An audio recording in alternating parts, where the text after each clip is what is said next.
What if the Force itself spoke to Anakin on Mustafar?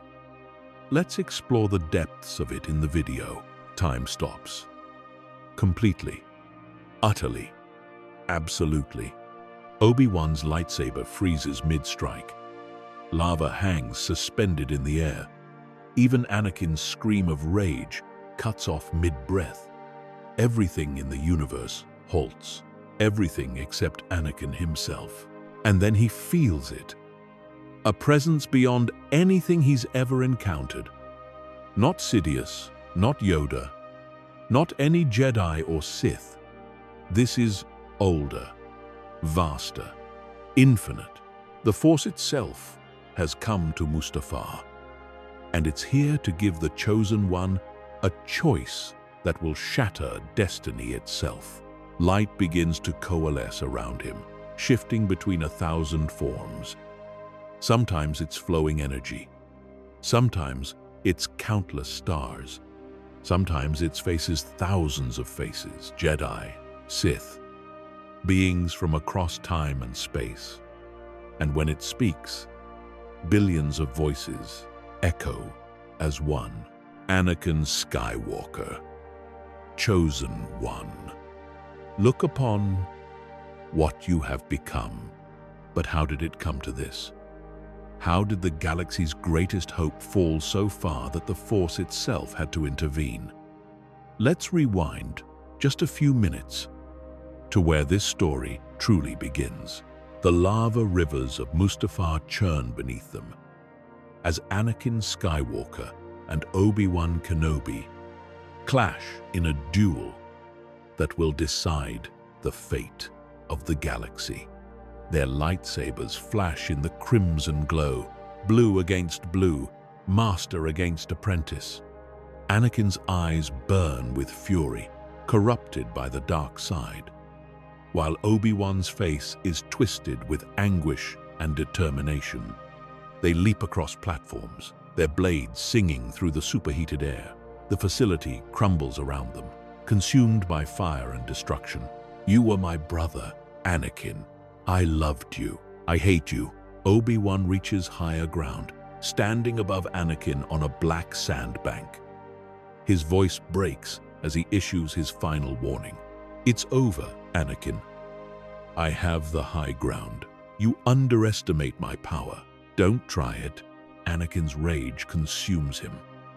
He leaps, his lightsaber raised for a killing blow. Obi-Wan's weapon moves in a perfect arc, ready to strike. This is it. This is where Anakin Skywalker dies and Darth Vader is born. This is where the Empire rises and the Jedi fall. This is where everything ends, except it doesn't, because in that frozen moment, with Obi-Wan's blade inches from his body, the Force makes a choice that has never been made before. It breaks its own rules. It intervenes directly, and it offers Anakin something no one has ever received. A second chance. The lava rivers of Mustafar were churning just moments ago as Anakin Skywalker and Obi-Wan Kenobi clashed in their fateful duel. Their lightsabers flashed in the hellish crimson glow. Blue against blue. Master against apprentice. Brother against brother. The facility groaned and screamed around them as structural supports buckled under the assault of heat and battle. Pieces of machinery crashed down from above, narrowly missing both combatants as they danced their deadly dance. Anakin's eyes burned with a fury that went beyond mere anger. The corruption of the dark side had turned them sulfuric yellow, reflecting the flames that surrounded them.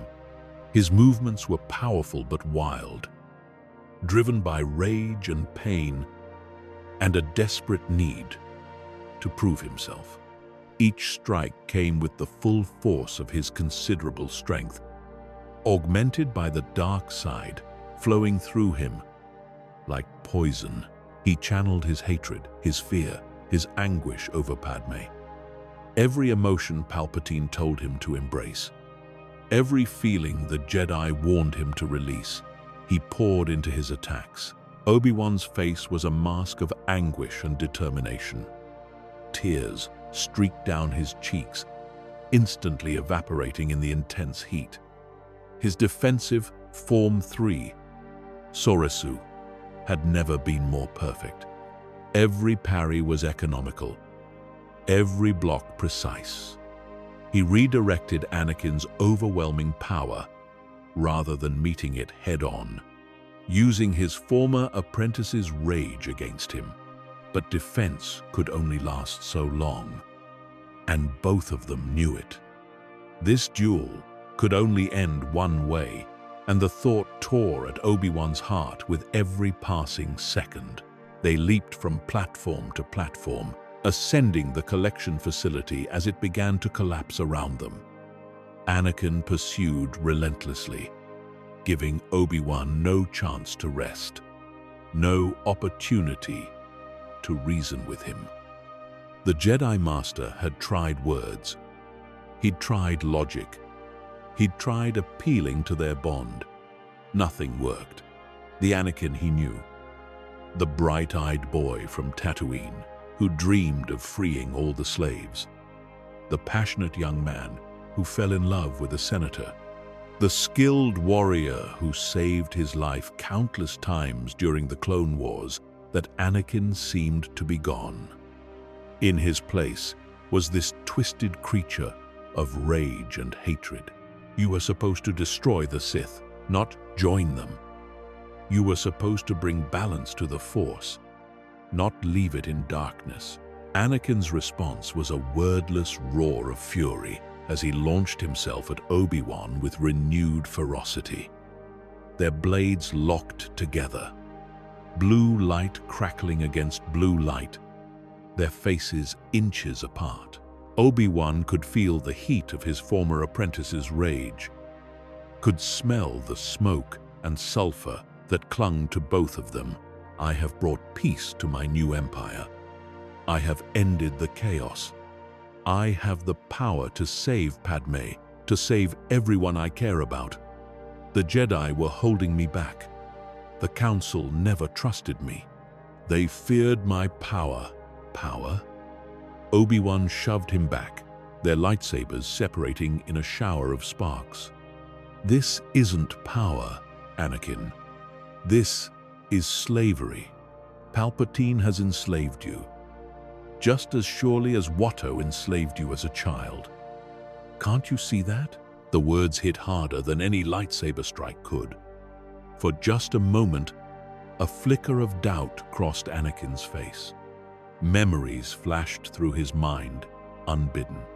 His mother, chained by an explosive device implanted in her body. Himself as a boy, the property of a Toydarian junk dealer. His life worth less than the price of the parts he could scavenge. Palpatine's smooth voice, always there, always understanding, always pushing him toward greater power, greater anger. Was it possible? Could he have traded one form of slavery for another? No. The doubt vanished as quickly as it appeared, burned away by renewed rage. I am more powerful than any Jedi, more powerful than the Chancellor. I am stronger than all of them. Then why do you sound like you're trying to convince yourself? Obi-Wan's voice broke with emotion. Anakin, please, I'm begging you. Come back. Come back to us. Come back to Padme. Come back to the light. It's not too late. It's never too late. You don't understand. I can't go back. I've gone too far. I've done. Anakin's voice caught, and for just a moment, Obi-Wan saw horror in his eyes. The younglings, Master Windu, the Jedi Temple, all of it flashed through Anakin's mind, and the weight of what he'd done crashed down on him.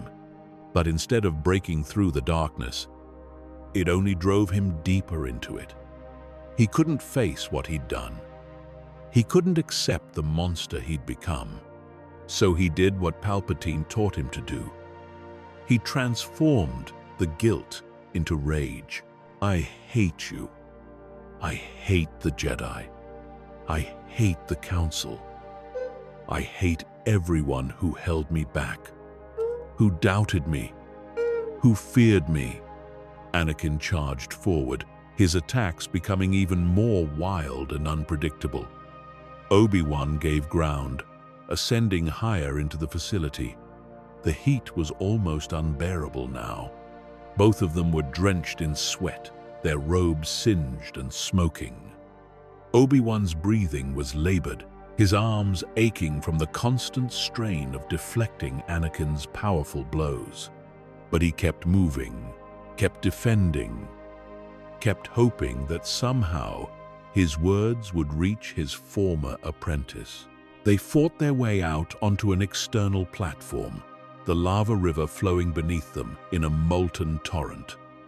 The bridge they were on began to buckle and sway, adding another element of chaos to their battle. Anakin nearly lost his balance, and Obi-Wan instinctively reached out with the Force to steady him. The gesture, so automatic, so reflective of years of partnership, caused Anakin to hesitate for just a fraction of a second. You still care. Even after everything I've done, you still care. Why? Because you're my brother, Anakin. Obi-Wan's voice was raw, with emotion. I raised you. I trained you. I fought beside you in 100 battles. I've seen your heart, your courage, your compassion. I know who you really are, and I know that man is still in there, buried under Sidious's lies. That man is dead. I killed him when I knelt before Darth Sidious. I am Darth Vader now. That is my name. That is who I am. The bridge finally gave way, and both of them leaped for different platforms. Obi-Wan reached higher ground, landing on a black sandbank overlooking the lava flow. Anakin landed on a lower platform, and suddenly, the tactical disadvantage was clear. Obi-Wan stood above him, and both of them knew what that meant in a lightsaber duel. Obi-Wan had the high ground. It's over, Anakin. His voice was heavy with sorrow and resignation. I have the high ground. Anakin looked up at him, and for a moment, they just stared at each other across the gap. Master and apprentice, brother and brother. Two men who loved each other, now separated by an unbridgeable chasm, far deeper than the physical distance between them. Anakin's mind raced. He remembered fighting beside Obi-Wan against the droids on Geonosis. He remembered their banter during the Clone Wars. He remembered Obi-Wan pulling him from the wreckage of crashed ships, defending him before the Council, believing in him when no one else did. He remembered everything. And then Palpatine's voice, that smooth, insidious voice, whispered in his mind, a memory, or perhaps something more, something darker. You have the power, my apprentice. You are stronger than Kenobi. You are the chosen one. Show him your true power. Destroy him. Destroy anyone who stands between you and your destiny. You underestimate my power. Don't try it. There was a pleading note in Obi-Wan's voice. Please, Anakin, don't make me do this. Don't make me kill you. But Anakin was beyond hearing now. The dark side roared through him, filling every corner of his being with absolute certainty. He was the chosen one. He was the most powerful Force user in the galaxy. He could not be defeated. He would not be defeated. His rage and pain and hatred coalesced into pure dark side energy, and he launched himself upward, his lightsaber raised for a killing blow. Time seemed to slow. Obi-Wan's weapon moved with the precision born of decades of training. He'd done this move 1,000 times in training, but never in reality, never against someone he loved. His lightsaber traced a perfect arc, aiming not to kill, but to disable, to stop the threat while preserving the life. It was a masterful strike, the culmination of everything Obi-Wan had learned about Form 3. Anakin hung in the air, suspended in his leap, his weapon extended. Obi-Wan's blade was inches away from connecting. The heat of the lava made the air shimmer between them. This was the moment. This was where Anakin Skywalker died and Darth Vader was born. This was where the Chosen One fell and the Empire rose. This was where everything changed. And then everything stopped, not slowed, not paused, stopped completely, utterly, absolutely. The lava rivers froze mid-flow, captured in perfect stillness like a photograph. Obi-Wan's lightsaber halted its deadly arc, the blue blade motionless in the air. Anakin hung suspended in his leap, defying gravity and time itself. The smoke from the facility stopped rising. The sparks from damaged machinery hung in the air like frozen fireflies. Even the air molecules ceased their constant motion. Everything in the entire universe came to a complete and total stop. Everything except Anakin. He hung there for a moment longer, and then his momentum simply ended. Instead of falling, he found himself standing on solid nothing, as if gravity itself had become optional. His eyes darted around wildly, trying to understand what was happening. He tried to move toward Obi-Wan, but found he could not. He tried to speak, to call out, but his voice made no sound. Panic began to set in. Was this death? Had Obi-Wan's blade already struck? Was this what dying felt like? Then he felt it. A presence. Not Sidious. Not any Sith Lord he'd encountered. Not any Jedi Master he'd known. This presence was something infinitely older, infinitely more vast than anything he'd ever experienced. It filled the frozen world around him, and yet it also seemed to come from everywhere and nowhere at once. It was in the still lava, in the frozen smoke, in the motionless flames. It was in Obi-Wan's suspended form and in Anakin's own beating heart. It was everywhere. It was everything. Light began to manifest around Anakin. Not the harsh, hellish red of Mustafar's lava, nor the cold, clinical blue of a lightsaber. This light was something else entirely. It was pure, ancient, fundamental. It shifted and changed constantly, never settling on a single form. Sometimes it appeared as flowing energy, like the aurora borealis, but infinitely more beautiful.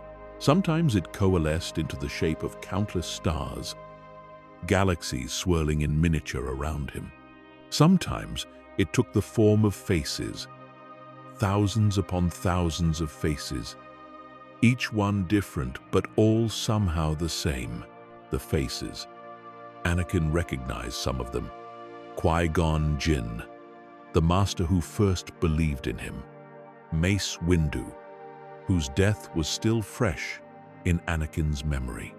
Younglings from the temple, their innocent faces haunting. But there were others too. Faces from thousands of years past. Ancient Jedi with serene expressions. long-dead Sith lords with their yellow eyes. Creatures from species Anakin had never encountered. Beings from times so ancient that their civilizations had been dust for millennia. All of them were present in this light. All of them were part of this presence, and then it spoke. The voice was not one voice, but billions, all speaking in perfect harmony. Every language that ever was or ever would be, all comprehensible to Anakin simultaneously. The voices of every Jedi who ever meditated in the temple. The whispers of every Sith who ever called upon the dark side. The cries of every creature in every corner of the galaxy that had ever felt the Force flow through them. They all spoke as one, Anakin Skywalker. The name echoed through the frozen world, resonating with a power that shook Anakin to his very core. Chosen One, Jedi Knight, husband, father, murderer, betrayer, Sith apprentice. All these things you are, and more. Look upon what you have become. I. Who? What are you? I am the Force. I am the energy that flows through all living things. I am the light and the dark, the beginning and the end, the life and the death. I am what you call upon when you move objects with your mind. I am what you touch when you see the future. I am what Sidious corrupted to fuel his dark powers. I am what the Jedi tried to serve. I am everything and I am nothing. And I am here, Anakin Skywalker, to show you the truth. The frozen world around Anakin began to shift and change. Mustafar faded like morning mist, replaced by something else. He found himself standing in the Jedi Temple, but not as it was now. This was the temple from mere hours ago, before the 501st Legion marched up those steps. Before everything went wrong, he saw himself, or rather, he saw Darth Vader. The distinction was important. The figure climbing those steps was not Anakin Skywalker anymore. He moved with different purpose, different energy. The dark side clung to him like a shroud. Anakin wanted to look away, but found he could not. The Force compelled him to watch, to bear witness to his own atrocities. He watched himself march through the temple's grand halls, his blue lightsaber activated. The 501st followed, their loyalty to him absolute. They trusted him. They'd fought beside him throughout the war. And now he was leading them to slaughter. Master Skywalker.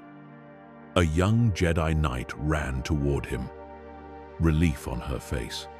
Thank the Force you're here. We're under attack. The clones have gone mad.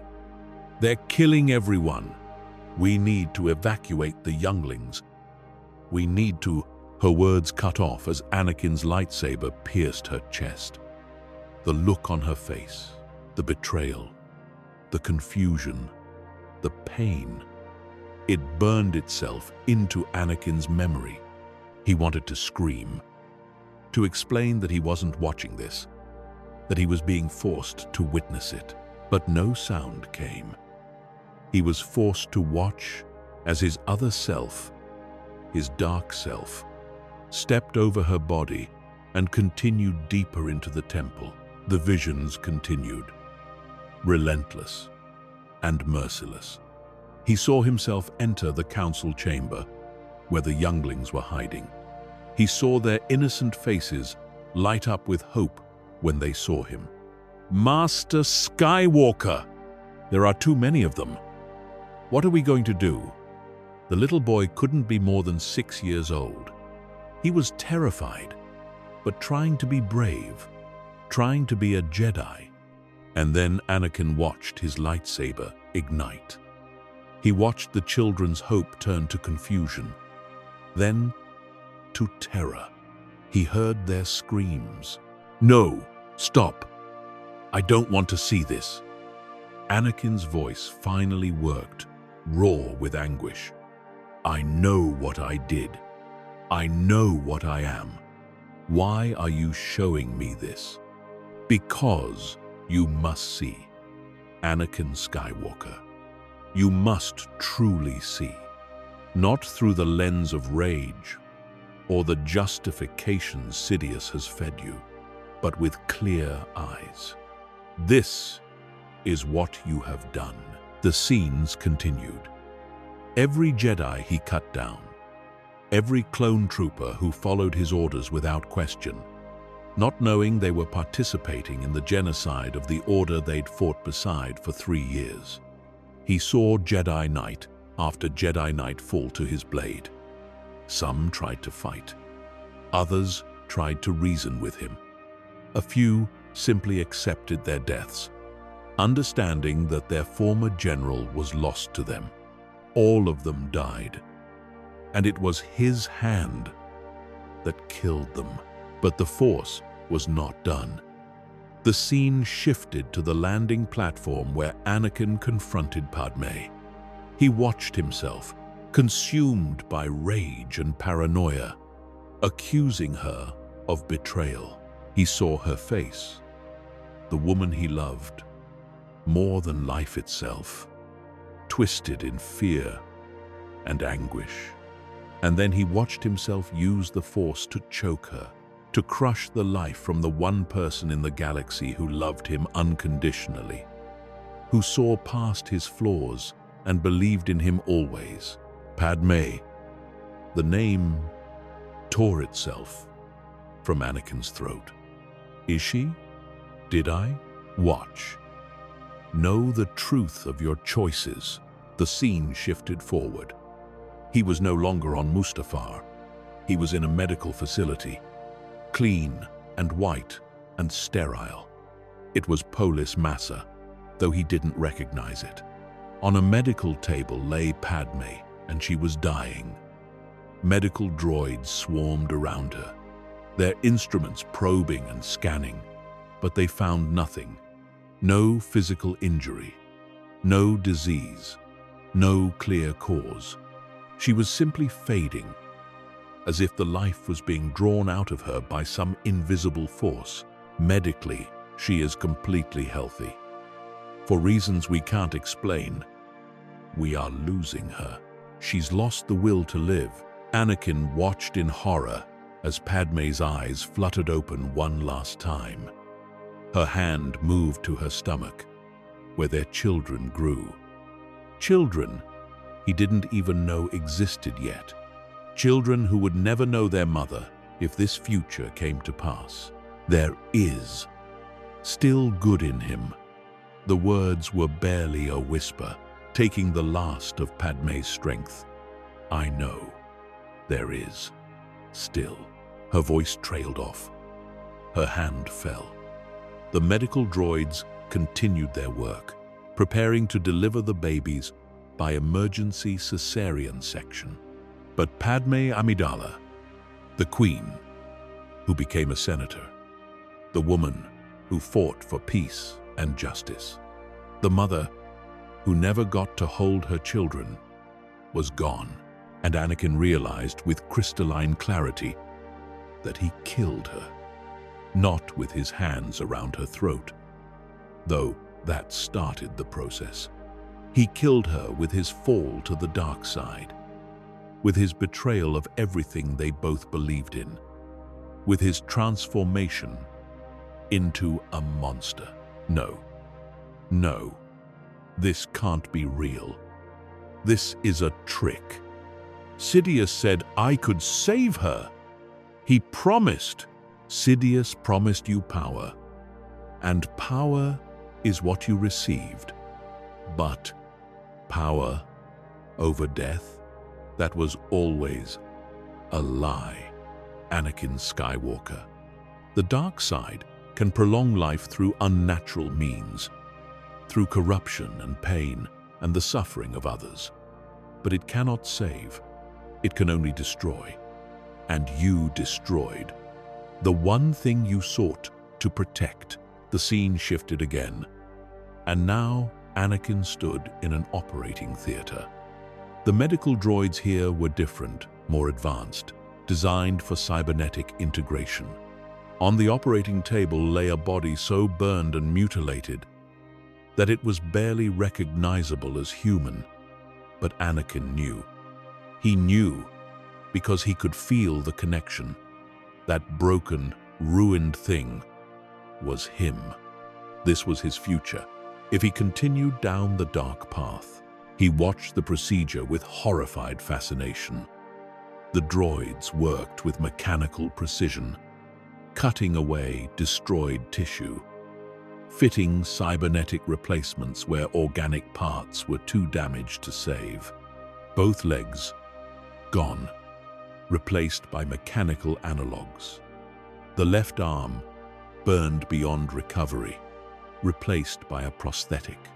The lungs so damaged by superheated air and smoke that they couldn't function, supplemented by a mechanical respirator built into a suit of black armor. The vocal cords destroyed, replaced by a vocabulator that would give him a deep, mechanical voice. This was Darth Vader, not as a title or a name, but as a physical reality. A man more machine than flesh, trapped in a walking life support system, unable to breathe without mechanical assistance, unable to touch another person with his own hands. The Emperor's enforcer, the Emperor's slave. The scene shifted once more, and Anakin saw himself, or rather, saw Vader, rise from the operating table. The black armor gleamed in the harsh medical lights. The breathing apparatus cycled with a rhythmic, mechanical sound that would become terror incarnate to rebels and Jedi alike. The yellow eyes behind the mask's lenses were empty of anything resembling the man Anakin once was. "Where is Padme?" The vocabulator made the words flat, emotionless, but Anakin could hear the desperation underneath. Is she safe? Is she all right? Palpatine stood beside the operating table, a smile of satisfaction on his wrinkled face. "It seems, in your anger, you killed her." The mechanical breathing stopped for just a moment. Then Vader, this twisted reflection of what Anakin would become, unleashed a scream of anguish and rage so powerful that it tore apart the operating room. Medical droids were crushed against walls. Surgical equipment crumpled like paper. The Force itself recoiled from the raw, agonized fury. And Palpatine, the architect of all this suffering, simply smiled, because this was exactly what he wanted. A broken weapon. A slave so consumed by pain and loss that he could never threaten his master's rule. The visions continued, relentless. Anakin was shown the next 20 years. He saw Vader hunting down the surviving Jedi, tracking them to the farthest corners of the galaxy and striking them down one by one. He saw the purge, systematic and thorough. Children who survived the Temple massacre, discovered years later through Palpatine's intelligence network and executed. Masters who went into hiding, drawn out by elaborate traps and killed. Padawans who never completed their training, cut down before they could reach their potential. The Jedi Order, which had stood for 1,000 generations as guardians of peace and justice, reduced to scattered survivors living in fear. But the Jedi were not the only victims. Anakin saw the Empire rise in earnest. He saw star systems that refused to bow to Palpatine's rule, crushed under the iron fist of the Imperial military. He saw slavery, the very thing Anakin hated most in the galaxy, become widespread under Imperial doctrine. He saw worlds strip-mined for resources to feed the Emperor's endless hunger for power. He saw dissidents arrested, tortured, executed, all in the name of order and security. And leading the charge, carrying out the Emperor's will with mechanical efficiency, was Darth Vader, the Emperor's right hand, the ultimate enforcer. Where Vader went, terror followed. His reputation alone was enough to make star systems submit rather than face his wrath. He was feared throughout the galaxy, and that fear was the foundation upon which the Empire was built. Then the Force showed him something that broke his heart in a new way. He saw his children, Luke and Leia, born on Polis Massa, but separated immediately for their protection. He saw Leia raised by Bail Organa and his wife on Alderaan, growing up as a princess, learning politics and diplomacy, never knowing her true parentage. He saw Luke raised by Owen and Beru on Tatooine, hidden away on the very planet where Anakin's story began, growing up as a moisture farmer, never knowing the legacy of power and tragedy that flowed through his veins. He watched them grow up, these children he'd never know, living their lives in secret, always in danger because of who their father was. And then he saw the moment when their secret became known. He saw Vader discover that Padme's child survived. He saw the moment when this twisted version of himself learned he had a son. And instead of joy, instead of redemption, he saw Vader view Luke as an opportunity, a powerful Force sensitive who could be turned to the dark side, who could be used to overthrow the Emperor and rule the galaxy with his father at his side. He watched Vader hunt his own son. He saw Cloud City, where Vader maimed Luke, cutting off his hand in almost poetic irony. He heard himself, or this dark echo of himself, make an offer that turned his stomach. Join me, and together we can rule the galaxy as father and son. But it wasn't said with love. It was said with the cold pragmatism of someone who had forgotten what love even meant. Luke was just another tool, another weapon to be used in the eternal struggle for power. But that wasn't the end. The Force showed him something even worse. He saw a massive battle station, a moon-sized weapon capable of destroying entire planets, the Death Star, a monument to the Empire's power and cruelty. And he watched as it targeted Alderaan, peaceful Alderaan where his daughter had been raised.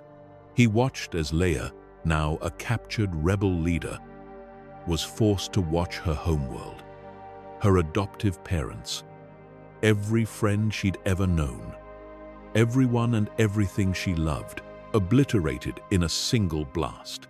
2 billion people dead in an instant. And Vader was there, watching, complicit in this genocide. Leia.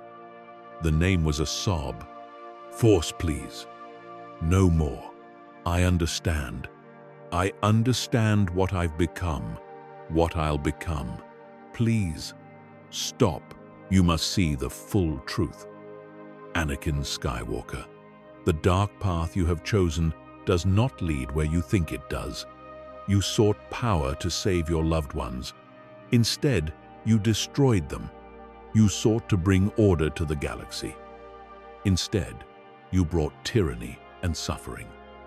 You sought to be free from the Jedi's restrictions.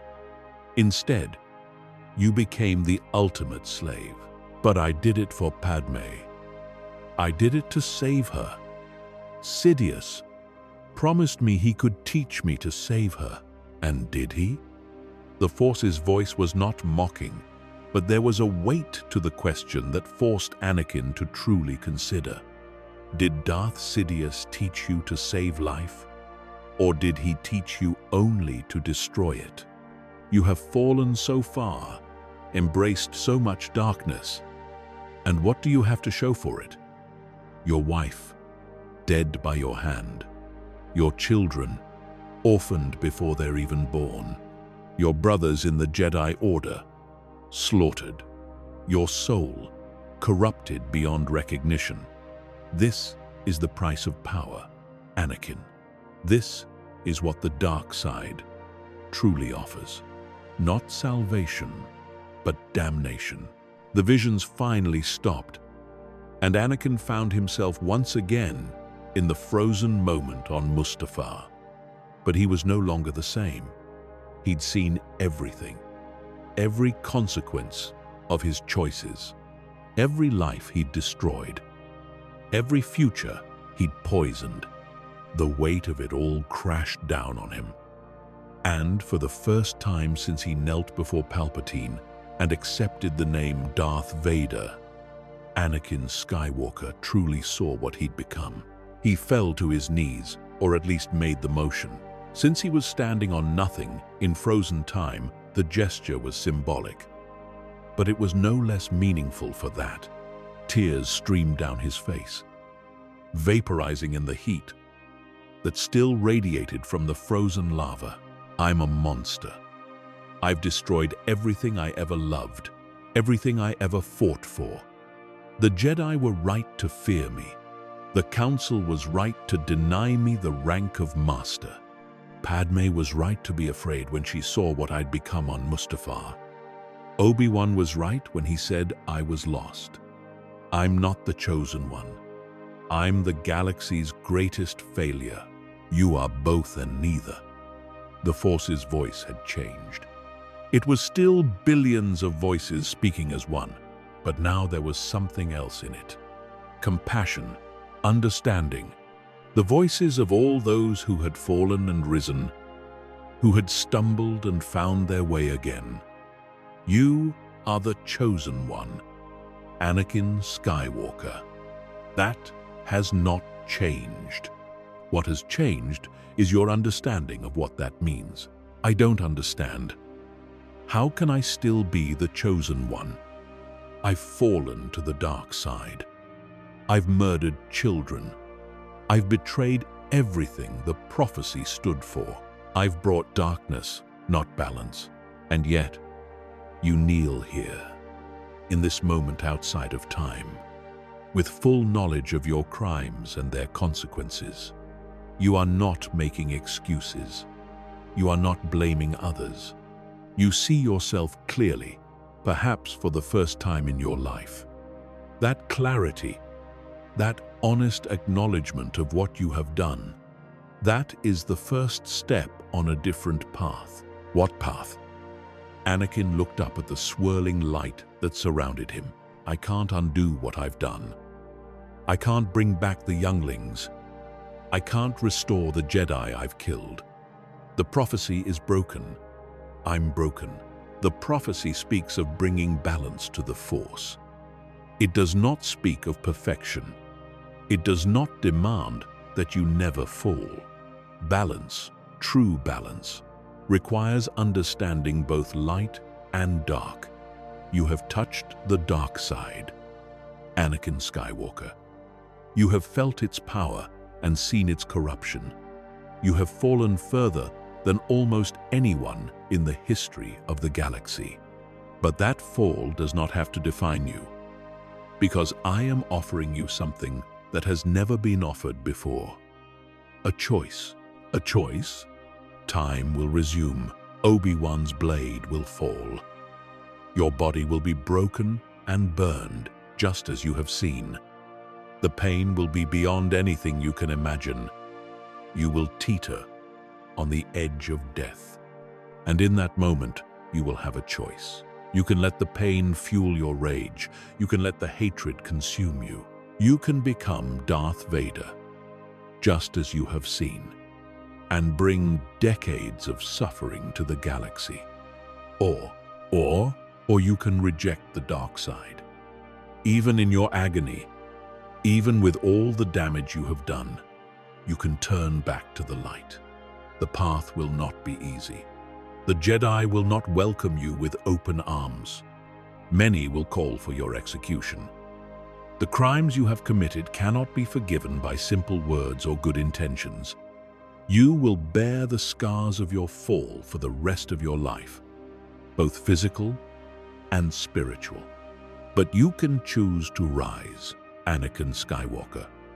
You can choose to become what the prophecy truly calls for, not a perfect Jedi, not an all-powerful Sith, but a man who has known both light and dark and chooses, always chooses, to serve the light.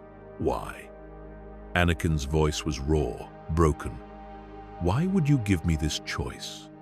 Why would the Force itself intervene for me? I don't deserve it. After everything I've done, I deserve to become that monster. I deserve to suffer. Deserve has nothing to do with it. The Force is not about punishment or reward. It is about balance. And the galaxy stands on the edge of imbalance so profound that it will take decades to restore if you continue down your current path. But more than that, more than prophecy or balance or cosmic necessity, I offer you this choice because of who you are, Anakin Skywalker. You are a slave boy who dreamed of freeing all slaves. You are a son who loved his mother beyond measure. You are a Padawan who tried so hard to make his master proud. You are a husband who would burn down the galaxy to save his wife. You are a father who will never hold his children. If you continue as you are capable of great love, Anakin. That love is what led you to fall. But that same love can redeem you if you let it, I'm afraid. The admission cost Anakin everything. It was the root of his fall, the thing Palpatine exploited above all else. His fear of loss, his fear of not being strong enough, his fear of failing everyone he loved. I'm afraid I can't do it. I'm afraid I'm not strong enough to resist the dark side after touching it so deeply. I'm afraid the pain will consume me. I'm afraid that even if I try to turn back, it will be too late. Fear is natural, Anakin. It is what you do with that fear that defines you. Will you let it control you, as Sidious taught? Or will you acknowledge it, accept it, and act in spite of it, as the Jedi tried to teach? The choice is yours. It has always been yours. Not even I can make it for you. That is the fundamental nature of the Force. I am the energy that connects all living things, but I cannot control the choices you make. Free will is the most powerful force in the galaxy, and it is yours alone to wield. Anakin closed his eyes. He thought about everything he'd seen. Padme, dying alone on a medical table. His children, orphaned before they were born. The Empire, crushing the galaxy under its boot. Darth Vader, a monster in black armor, a slave to Palpatine's will. Was that the future he wanted? Was that the legacy he wanted to leave? And then he thought about other things. He thought about Padme's smile, the way it lit up a room. He thought about the first time he told her he loved her, in that field on Naboo surrounded by flowers. He thought about Obi-Wan, pulling him from a crashed speeder on Coruscant, grumbling about his apprentice's recklessness, but unable to hide his fond smile. He thought about Ahsoka, his Padawan, the little sister he never had, who looked up to him with such admiration. He thought about the clone troopers, Captain Rex and Commander Cody and all the others, who trusted him to lead them. He thought about Luke and Leia, the children he'd never met. What kind of galaxy did he want them to grow up in? What kind of father did he want to be? Did he want them to know him as Darth Vader, the Emperor's enforcer, the galaxy's nightmare? Or did he want a chance, however slim, to be their father in truth? The decision crystallized in his mind. It wasn't sudden, not a lightning bolt of clarity. It was more like a weight lifting, a fog clearing. He opened his eyes and looked at the Force, at the swirling light that represented everything and nothing. "I choose the light." The words were quiet, but certain. "I reject the dark side. I reject Palpatine and his lies. I reject the path to becoming Darth Vader. I don't know if I can make up for what I've done. I don't know if I deserve forgiveness or redemption. But I know I don't want to become that monster. I know I want my children to have a mother. I want to be a father, not a nightmare. I want to protect people, not terrorize them. So I choose the light. Whatever that means, whatever the cost, I choose the light." The Force seemed to smile. It wasn't a physical smile, of course. The light continued to swirl and shift without taking a definite form. But Anakin felt approval, warmth, compassion radiating from it. "Then let it be so. Know this, Anakin Skywalker. The path ahead will test you in ways you cannot imagine. The dark side will whisper to you constantly, especially in moments of pain and anger. The temptation to surrender to it will be powerful. But you have seen the truth now. You know where that path leads. Hold that knowledge close. Let it be your shield against the darkness." How do I begin? How do I start making things right? You begin by accepting the consequences of your actions. When time resumes, you will feel pain, unlike anything you have ever experienced. Accept it. It is your penance, your payment for the lives you have taken. Do not call upon the dark side to ease your suffering. Embrace the pain, acknowledge it, and let it remind you of what you have done. Only through that acceptance can you start to heal. And after the pain, after I survive, if I survive, what then? Then you fight. Not with a lightsaber, though that may come. You fight against Palpatine's plan. You use everything you know about him, every secret he shared with you, to tear down the Empire before it can truly rise. You warn the Jedi about Order 66. You expose Sidious for what he is. You save everyone you can save, even knowing you can never save the ones you've already killed. And then, for the rest of your life, you work to balance the scales. You use your power, the power you were so desperate to gain, not for yourself, but for others. You become what the Chosen One was always meant to be. Not a perfect Jedi, not an all-powerful warrior, but a protector, a guardian, a servant of the Force who brings balance through his actions, not his strength. I understand. Anakin took a deep breath, steeling himself for what was to come. I'm ready. Let time resume. Let me face the consequences of my choices, and let me start walking the path back to the light. The Force's light began to fade, but its voice echoed one last time, gentler now, almost like a parent blessing a child. May the Force be with you, Anakin Skywalker. Now and always, you will never be alone. In your darkest moments, in your times of greatest pain and doubt, reach out to the Force, not to demand power, not to seize control, but simply to connect. And you will find that I am there. I am always there.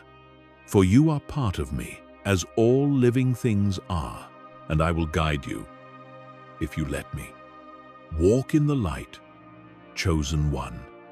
Rise from your fall, and show the galaxy that redemption is always possible, even for those who have fallen furthest.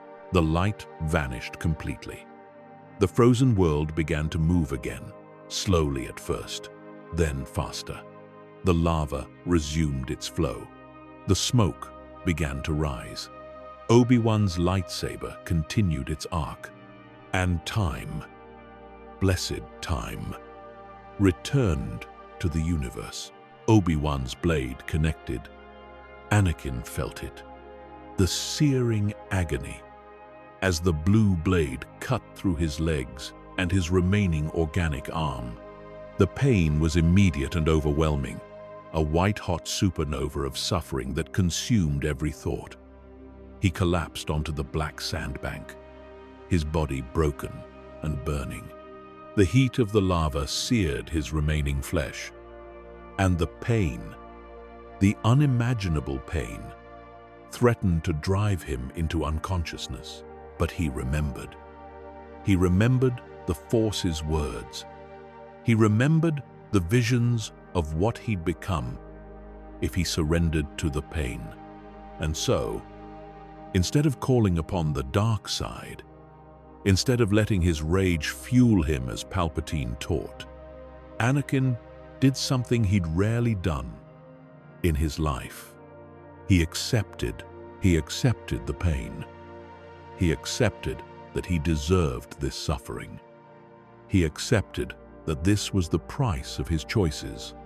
The dark side whispered to him, offering relief, offering power, offering an escape from the agony. But he rejected it. Every scream that tore from his throat was not a call to darkness, but a recognition of his crimes. This was what he did to the younglings. This pain and worse. This was what he inflicted on so many innocents. He would not hide from it. He would not escape it. He would endure. Obi-Wan stood above him, his lightsaber deactivating with a snap hiss. Tears streamed down his face as he looked at his fallen apprentice. He turned to walk away, unable to watch Anakin die, when he heard something that stopped him cold. Obi-Wan. The voice was weak, barely audible over the roar of the lava. Wait. Obi-Wan froze. He wanted to keep walking. Every instinct told him to leave this place, to leave Anakin, to die in the hell he created. But something in that voice, something different from the hatred and rage of their duel, made him pause. Help me. The words were a plea, raw and desperate. Not for me, for Padme. She's dying.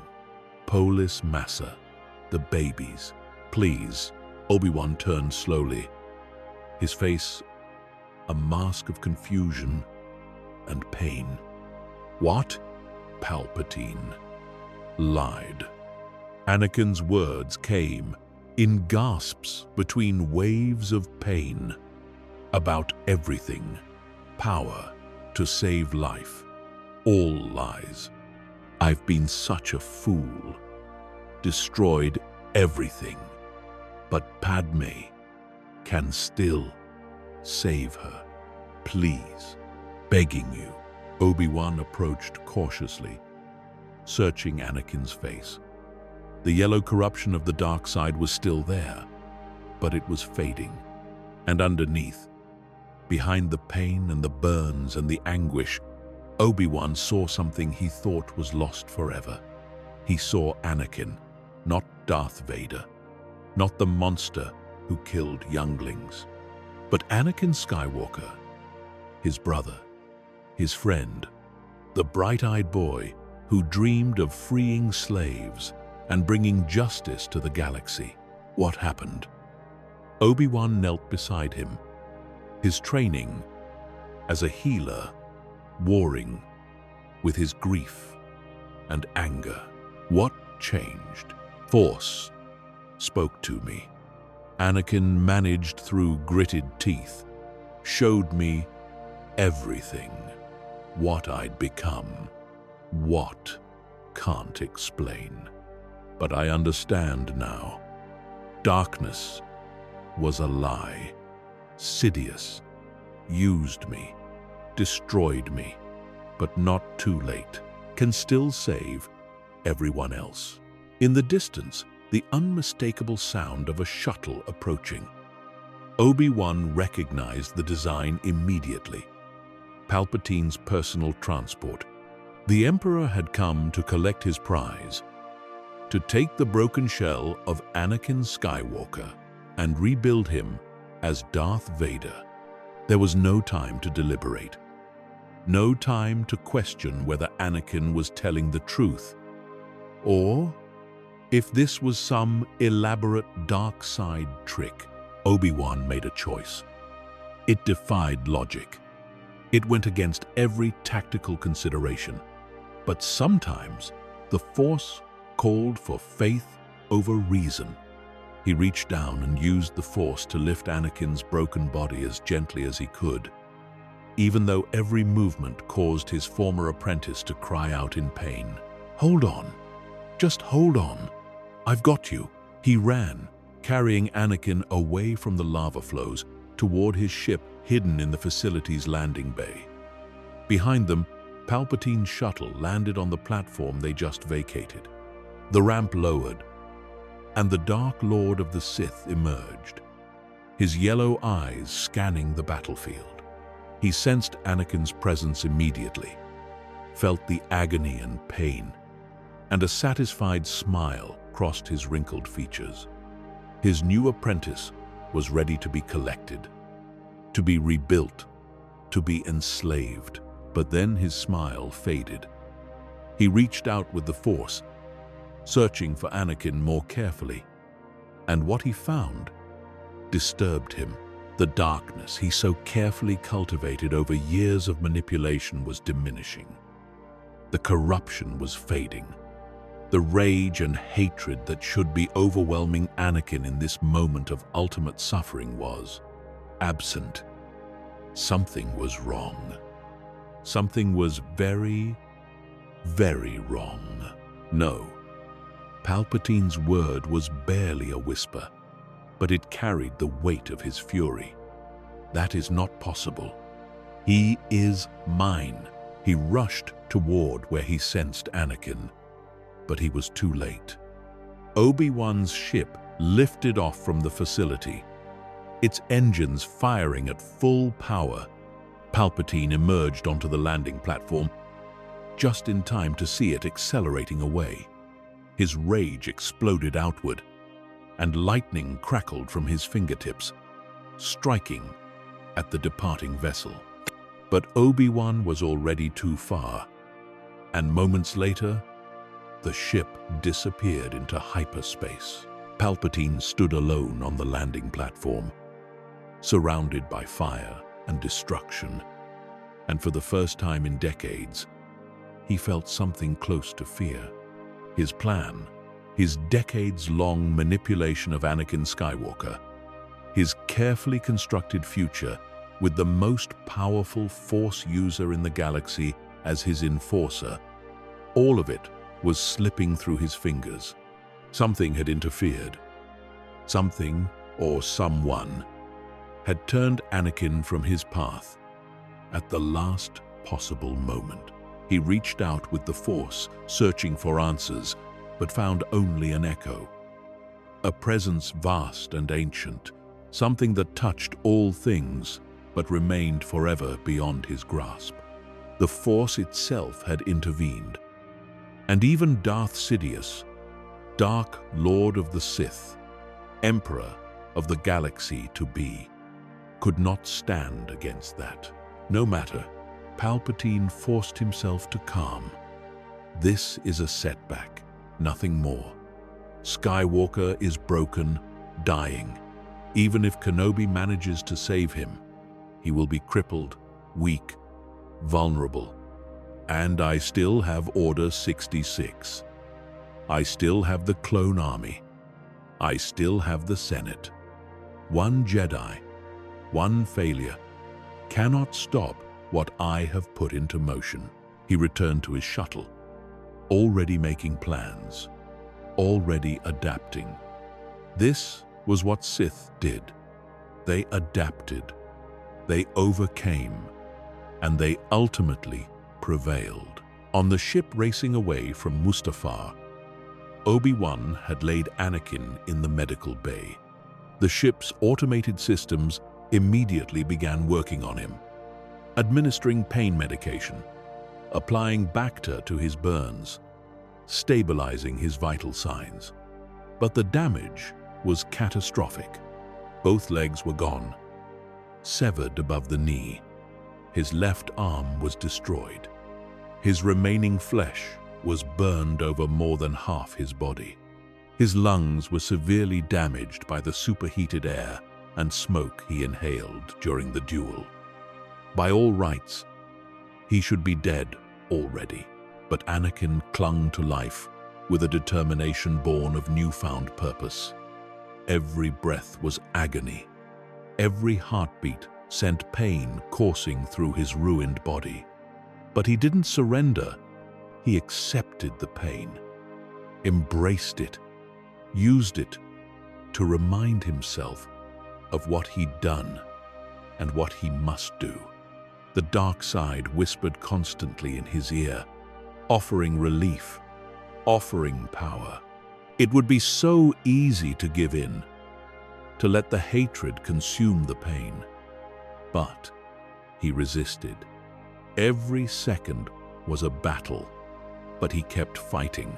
Obi-Wan sat beside him, monitoring his vital signs, occasionally using his own Force healing abilities to stabilize the worst injuries.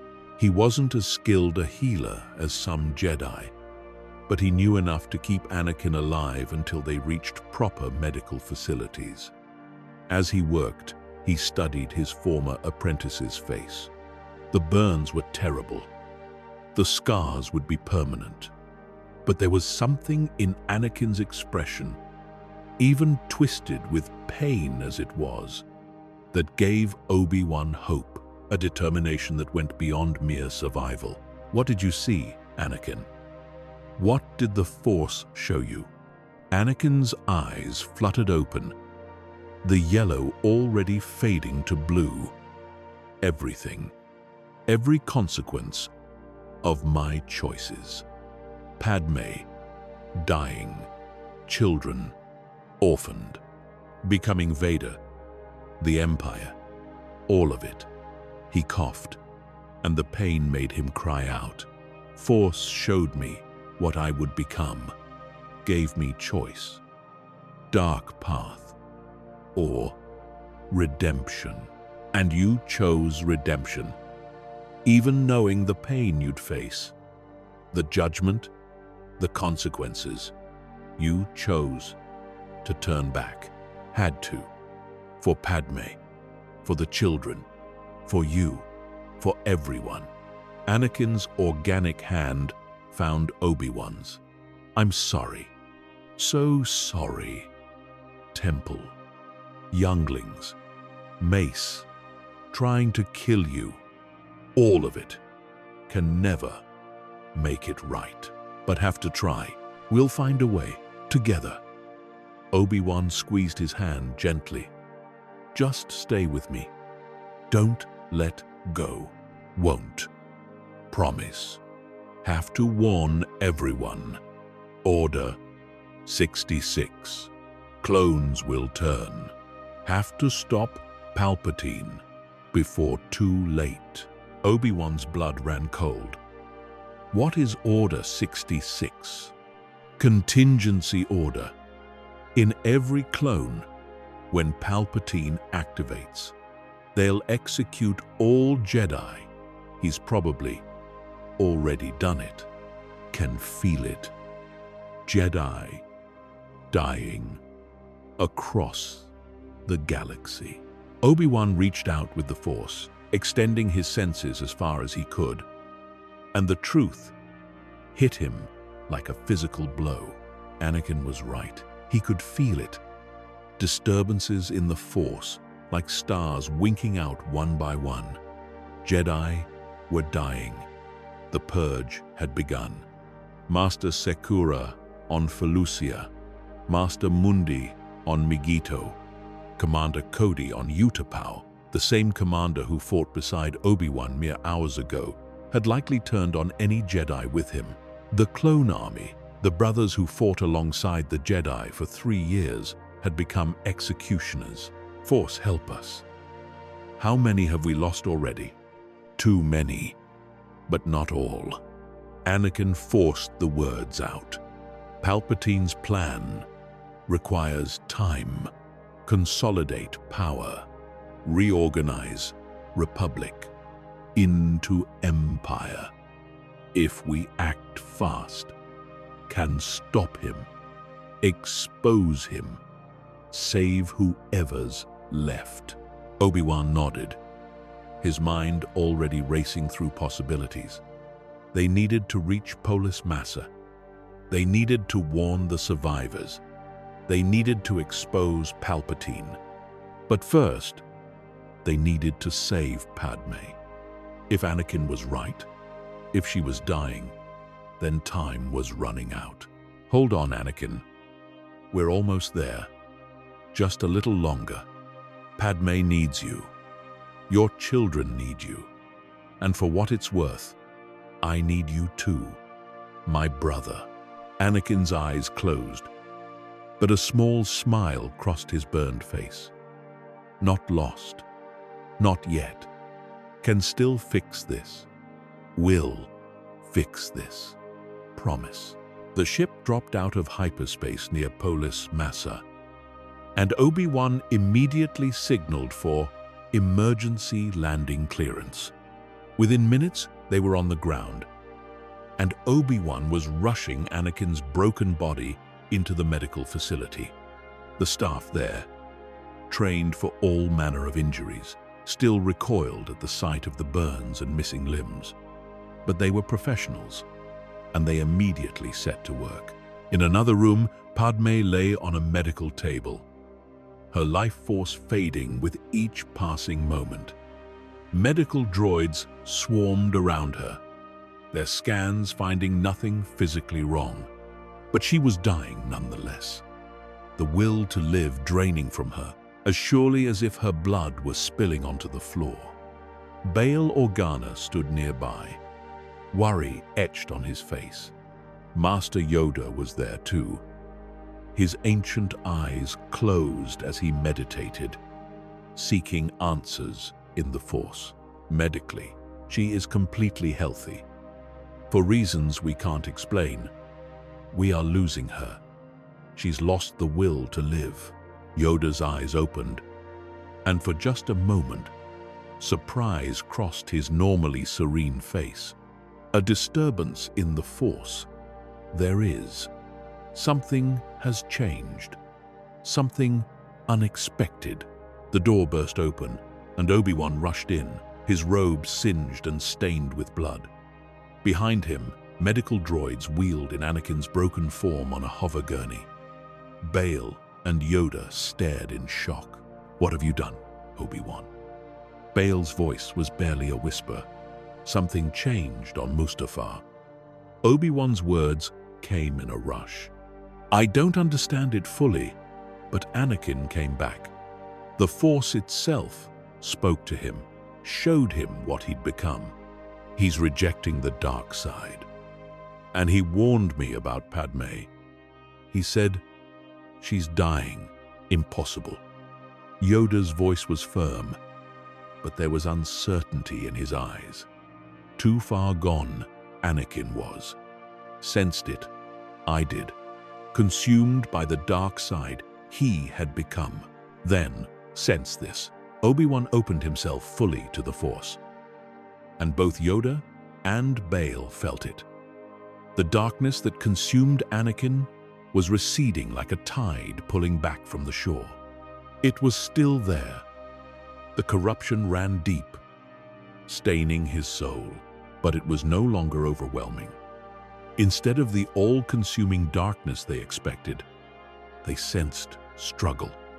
They sensed pain and regret and determination. They sensed someone fighting their way back from the abyss, one agonizing step at a time, by the Force. Bale's voice was awed. It's truly him. Anakin is fighting back. The Force itself intervened. Yoda's voice was wondering, almost childlike in its amazement. Never heard of such a thing, I have. In 900 years, never witnessed this. But undeniable, it is. The Chosen One has been given another chance. Padmé's eyes fluttered open, drawn by the commotion. She shouldn't be able to hear them, shouldn't be able to sense what was happening. But the bond she shared with Anakin, the connection that had linked their souls since they first met, pulsed with renewed light. She felt him. Not the darkness that terrified her on Mustafar, but something different. Pain and regret, yes, but also determination, also hope, also love. Anakin. The name was barely a whisper. He's here. He's alive. I feel him. Strength flowed back into her body. The will to live, which had been draining away like water from a broken vessel, suddenly rushed back. The medical droids registered the change with confusion, their instruments showing a sudden and inexplicable improvement. But they didn't question it. They simply adjusted their treatment protocols and began preparing for the delivery. In the next room, other medical droids worked frantically on Anakin. His injuries were among the worst they'd ever seen. The burns alone should have killed him. The loss of limbs and the trauma to his respiratory system would be fatal to most patients. But Anakin's connection to the Force, even damaged as it was, kept him alive. His body was broken, but his will was iron. One of the head medical droids, a sophisticated unit designed for complex trauma cases, examined the damage and immediately began making decisions. The legs could not be saved. They were too damaged.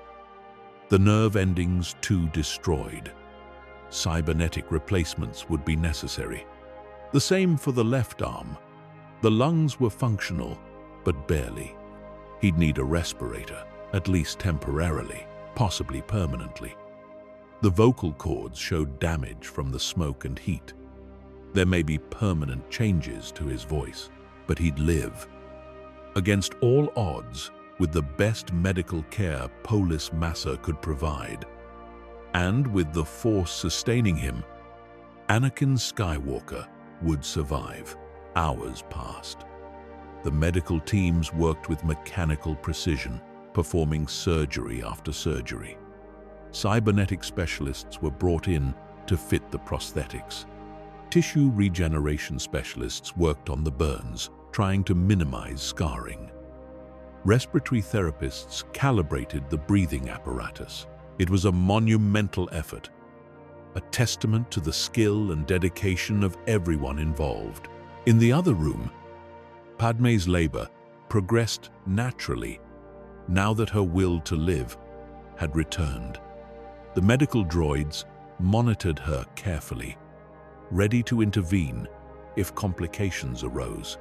But the delivery, when it came, was smooth.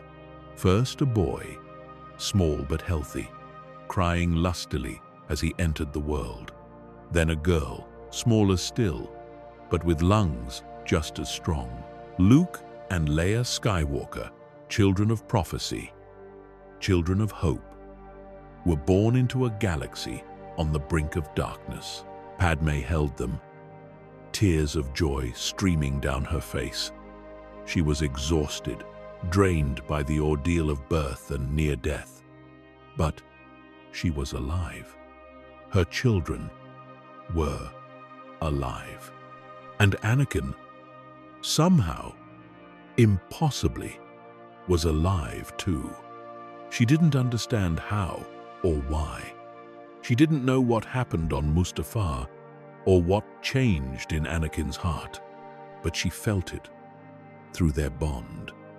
Her husband had come back to her, not fully, perhaps not ever fully, after what he'd done, but the man she fell in love with, the boy from Tatooine, with dreams of freeing slaves and bringing justice to the galaxy, was still in there, and he was fighting to emerge. When Anakin finally woke, the first sensation was pain. It wasn't as overwhelming as on Mustafar. The painkillers and Bacta had dulled the worst of it, but it was ever present, a constant reminder of his fall and his penance. His body felt wrong, alien. He tried to move his legs and felt nothing. He tried to flex his left hand and encountered only mechanical servos.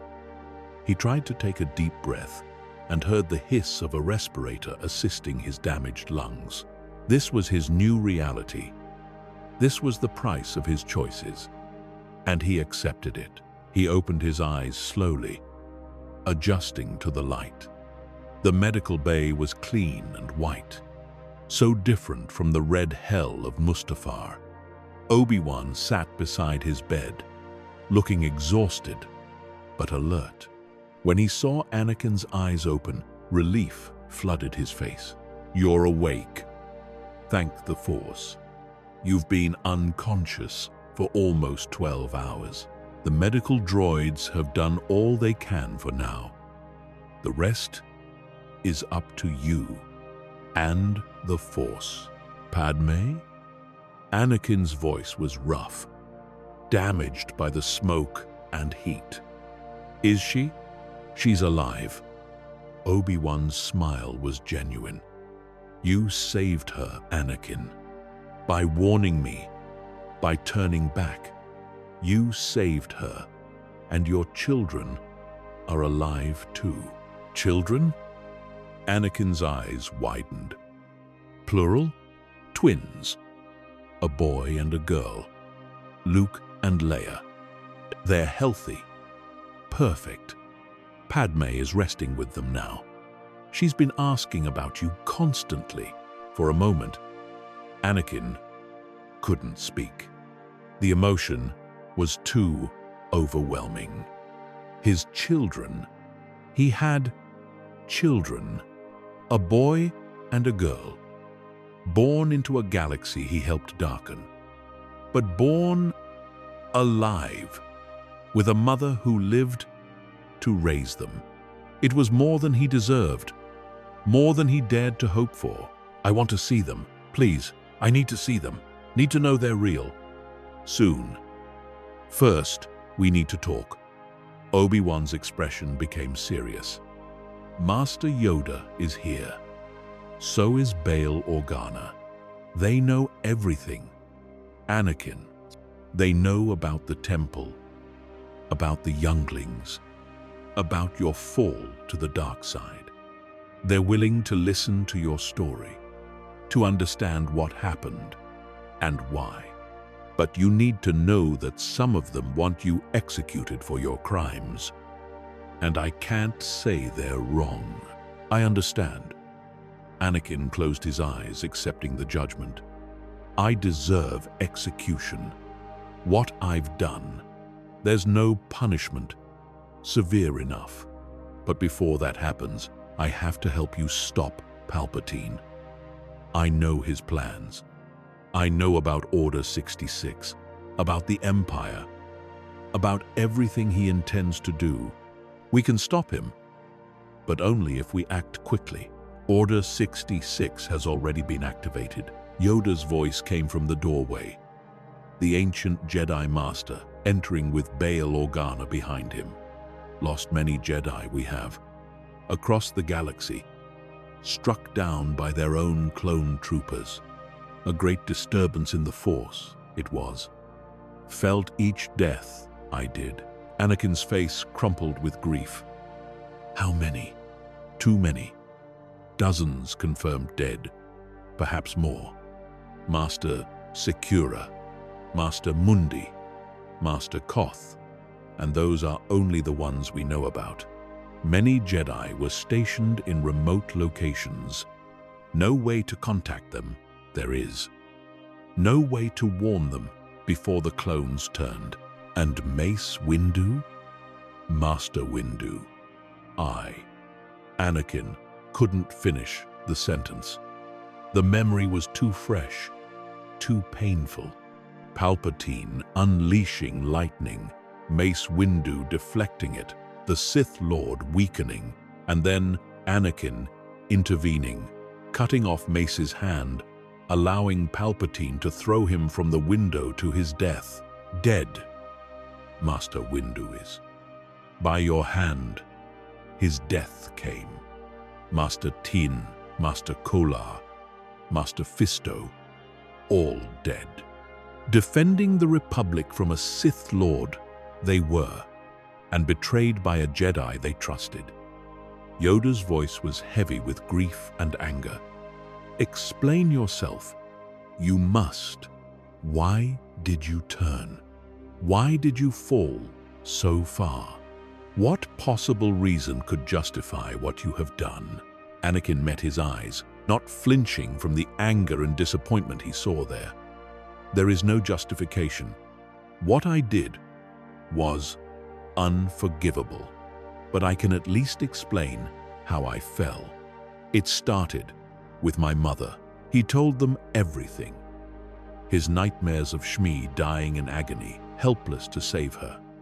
Finding her tortured by Tusken raiders, dying in his arms. His rage and grief leading him to slaughter the entire Tusken camp, men, women, and children alike. His first step into the darkness. Obi-Wan already knew this story, but hearing it again in this context, understanding how it planted the seeds of Anakin's fall, made him wince. Then Anakin told them about the nightmares of Padmé's death, visions that seemed just as real as the ones of his mother. The terror of losing her, of failing again to save someone he loved, Palpatine's manipulation, his revelation that he was Darth Sidious, his promises of power over death, the temptation, so carefully crafted over years, to embrace the dark side, to save Padmé. He described the confrontation with Mace Windu, the moment of terrible choice when he sided with Palpatine. He explained how the Sith Lord promised to teach him to save Padmé, but only after he proved himself. He told them about kneeling before Sidious, accepting the name Darth Vader, feeling the dark side wash over him like a wave, and then he told them about the temple. His voice broke as he described, leading the 501st up those steps. He didn't spare himself any details. He made them understand what he did, the horror of it, the innocent blood on his hands. Bail Organa turned away, unable to look at him. Even Obi-Wan, who had been trying so hard to understand, to forgive, had to close his eyes against the images. But Anakin forced himself to continue. He told them about Mustafar, about confronting Padmé and choking her in his paranoid rage, about his duel with Obi-Wan, driven by hatred and fear, and then about the moment when everything stopped, about the Force itself manifesting, speaking to him, showing him the future he was creating, about the choice he was given, and the decision he made to reject the dark side and return to the light. When he finished, the room was silent. Bail Organa looked ill, his face pale. Obi-Wan had tears streaming down his face.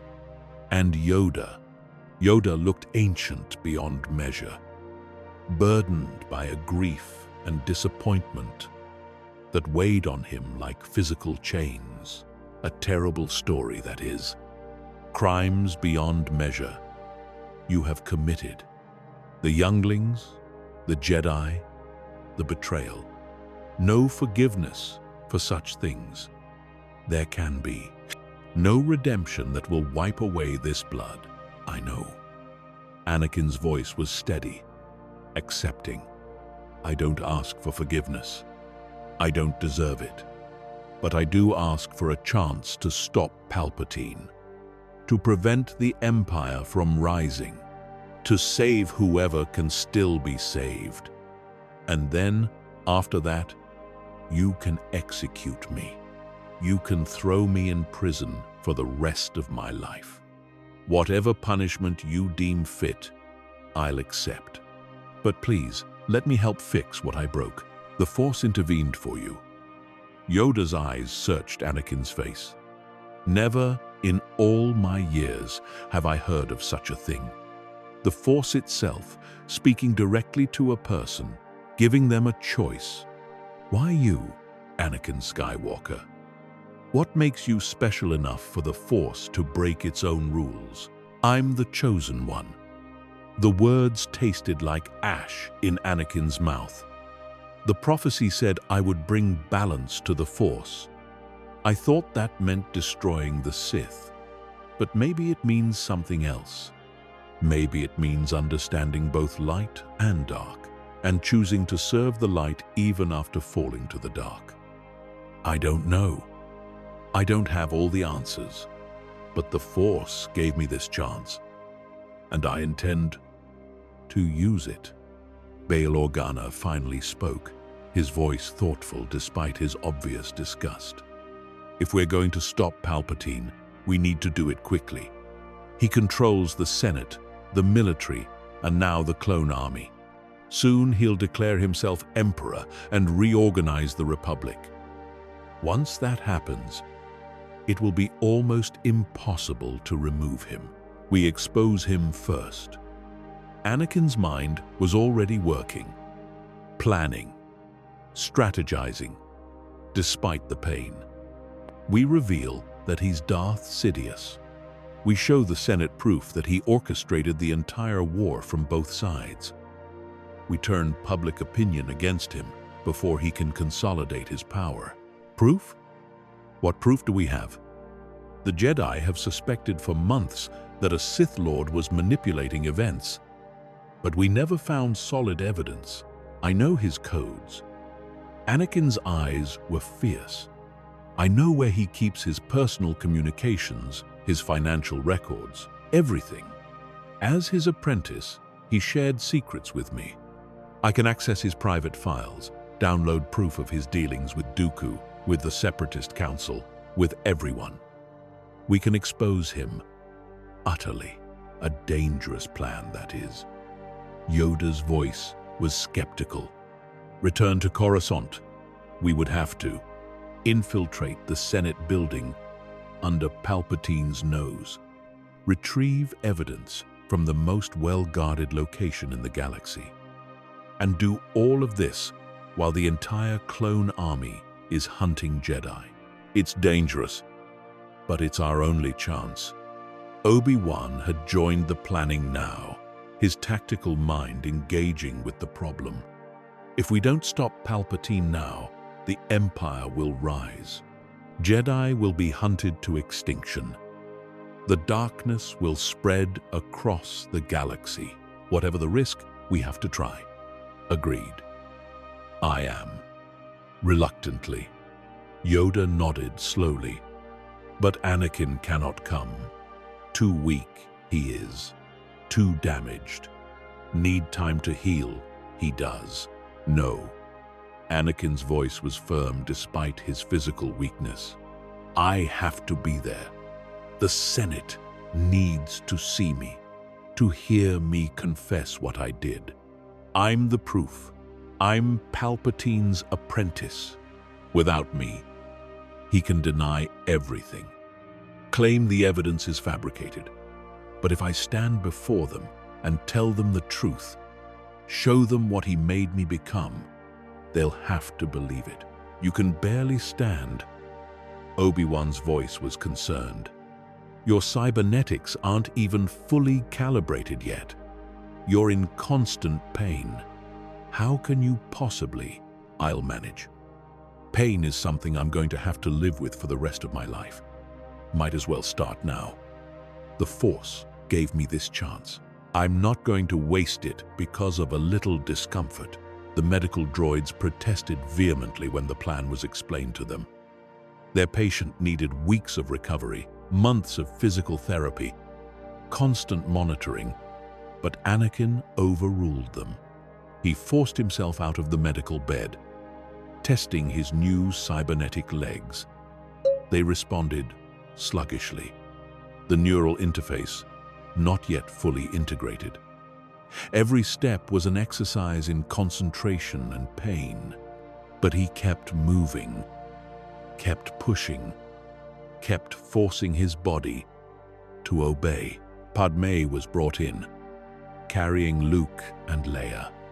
She saw Anakin for the first time since Mustafar, saw the burns and scars, the cybernetic limbs, the respirator assisting his breathing. For a moment, neither of them spoke. Then she crossed to him and placed his children in his arms, Luke and Leia. She was smiling through her tears. Our son and daughter, I knew you'd come back to us. I felt it through our bond. You chose us. You chose the light. Anakin looked down at the tiny, perfect faces of his children. They were so small, so fragile, so innocent, and he nearly destroyed their future. He nearly made them orphans before they were even born. The weight of that realization, combined with the overwhelming love he felt for these two lives he'd never met before, broke something inside him. Tears streamed down his scarred face, and a sob tore from his throat. I'm so sorry.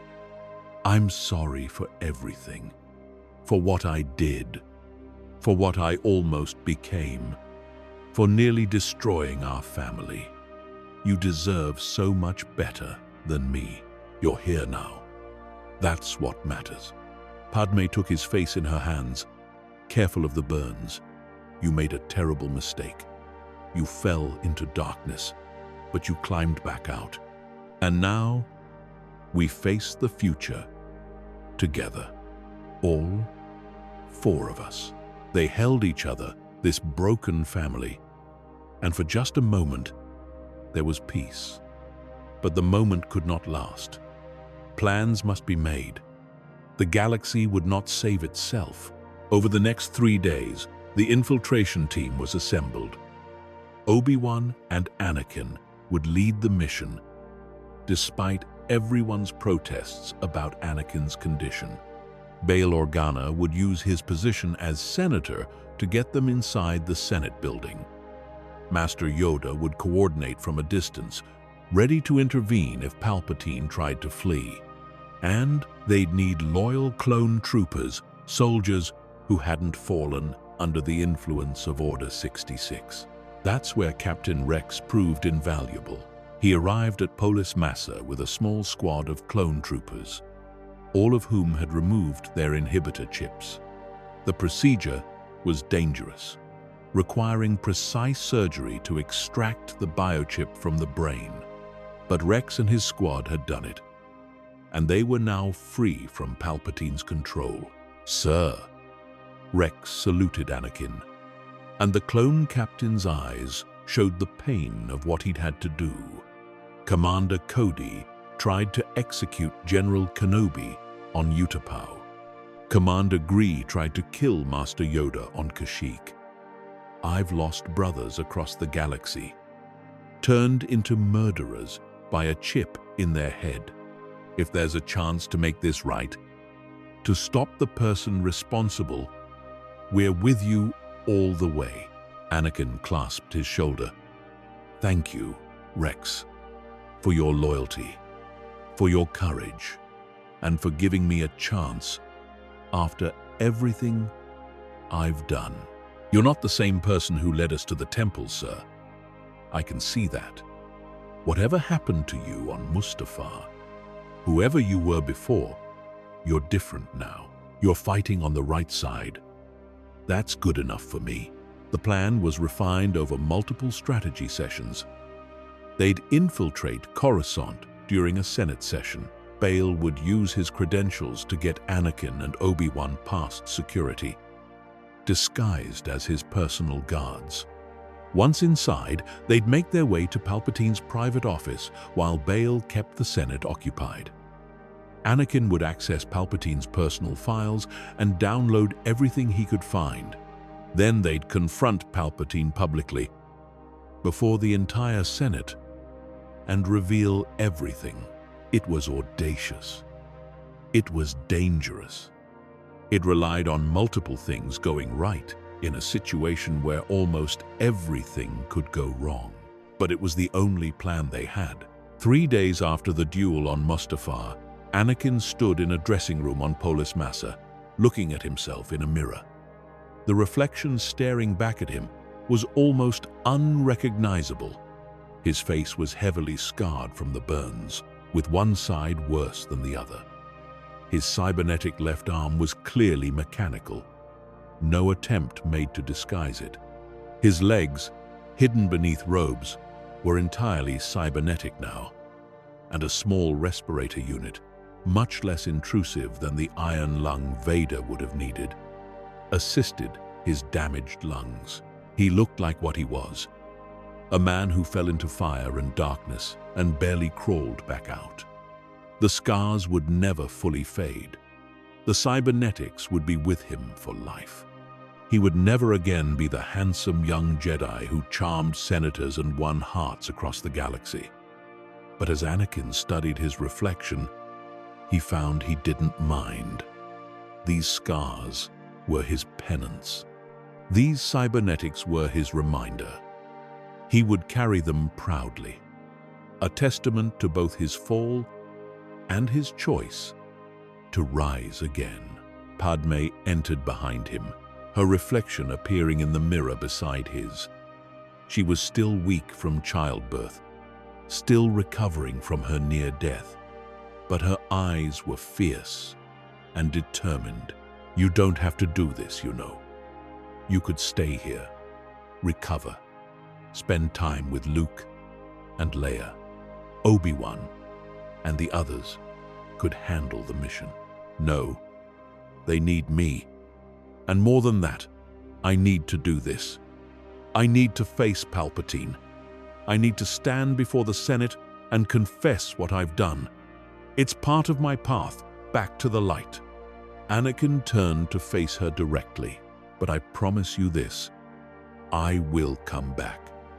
I will not let Palpatine kill me or capture me. I will not let the dark side take me again. I will come back to you and our children, and I will spend the rest of my life being the husband and father you deserve. I know you will. Padme kissed him gently.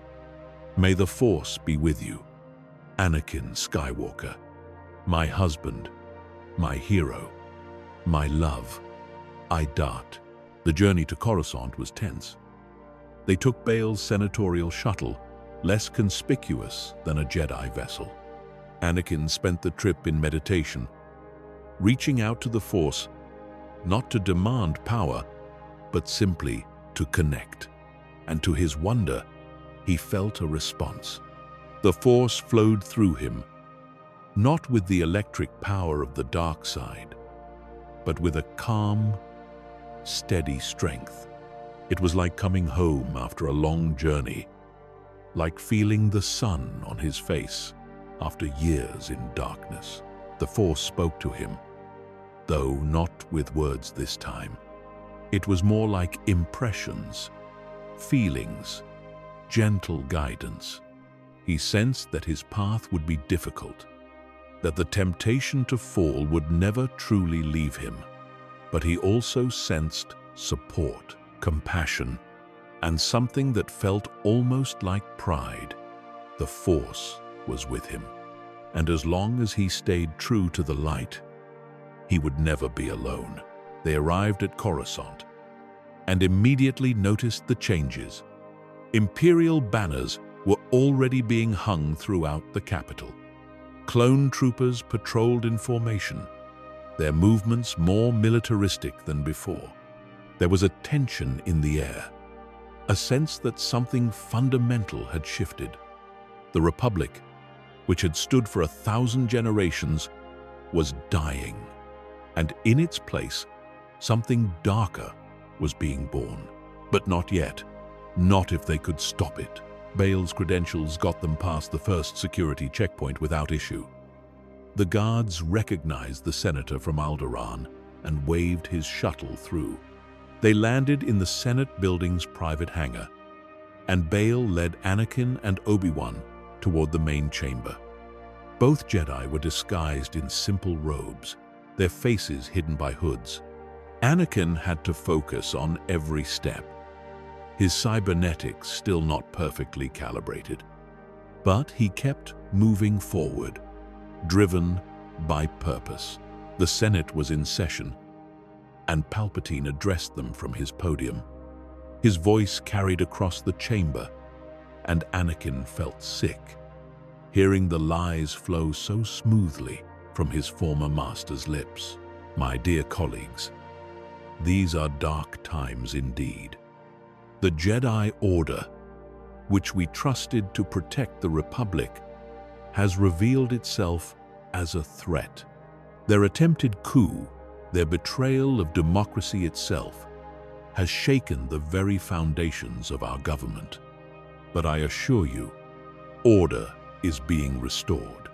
The Jedi traitors are being dealt with, and soon we will reorganize the Republic into something stronger, something capable of ensuring peace and security for all citizens. The senators applauded, many of them genuinely believing Palpatine's words. But some looked uncertain.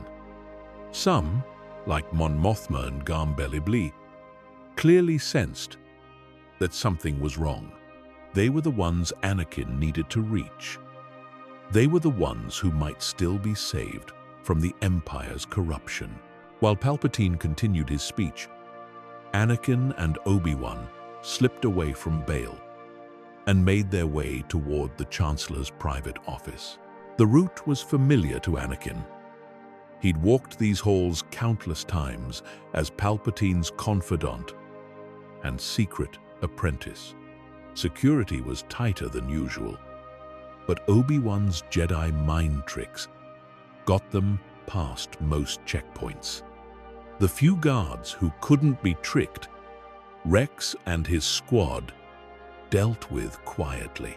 They reached Palpatine's office, and Anakin used the codes he memorized to bypass the locks. The door slid open, revealing a chamber that screamed of dark side corruption. Sith artifacts lined the shelves, carefully disguised as antiques. The very air felt heavy with darkness. Anakin steeled himself and entered, moving to Palpatine's personal computer terminal. His fingers flew across the holographic interface, entering passwords and access codes that should have been changed after his fall but hadn't been. Palpatine, in his arrogance, never imagined that Anakin would turn against him so completely. File after file appeared on the screen. Communications with Count Dooku, detailing their manipulations of both sides of the war. Financial transactions showing Sidious funding the Separatist Council. Orders for specific operations, all designed to prolong the war and increase Palpatine's emergency powers. The evidence was overwhelming, undeniable. This was enough to destroy Palpatine's support in the Senate. Anakin downloaded everything to a portable data storage device, making multiple copies just to be safe. As he worked, Obi-Wan kept watch at the door, his lightsaber ready. Minutes ticked by, feeling like hours.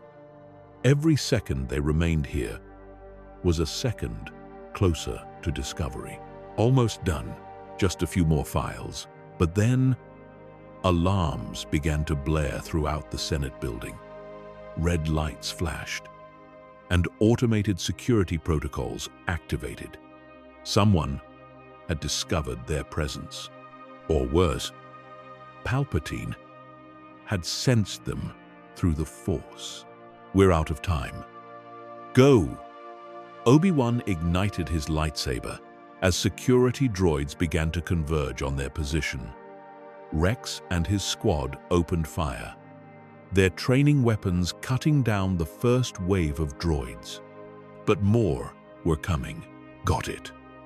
Anakin pulled the data storage device free and tucked it into his robes. Now we just have to get to the Senate chamber before Palpatine can escape. They fought their way through the corridors, lightsabers flashing as they deflected blaster fire and cut down security droids. Anakin's movements were slower than they used to be, his cybernetics still limiting his agility. But what he lacked in speed, he made up for in determination. Every droid that fell was one less obstacle between him and his goal. They burst into the Senate chamber, and all activity stopped. The senators stared in shock as two Jedi, lightsabers activated, strode into the chamber, accompanied by clone troopers.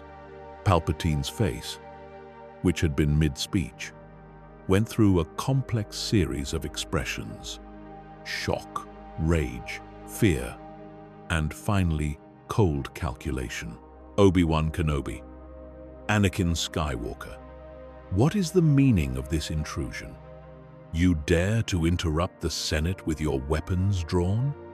Is this not proof of the Jedi's contempt for democracy? The only contempt here is yours, Palpatine. Obi-Wan's voice rang out clearly. Or should I say, Darth Sidious, we know the truth. We know what you are.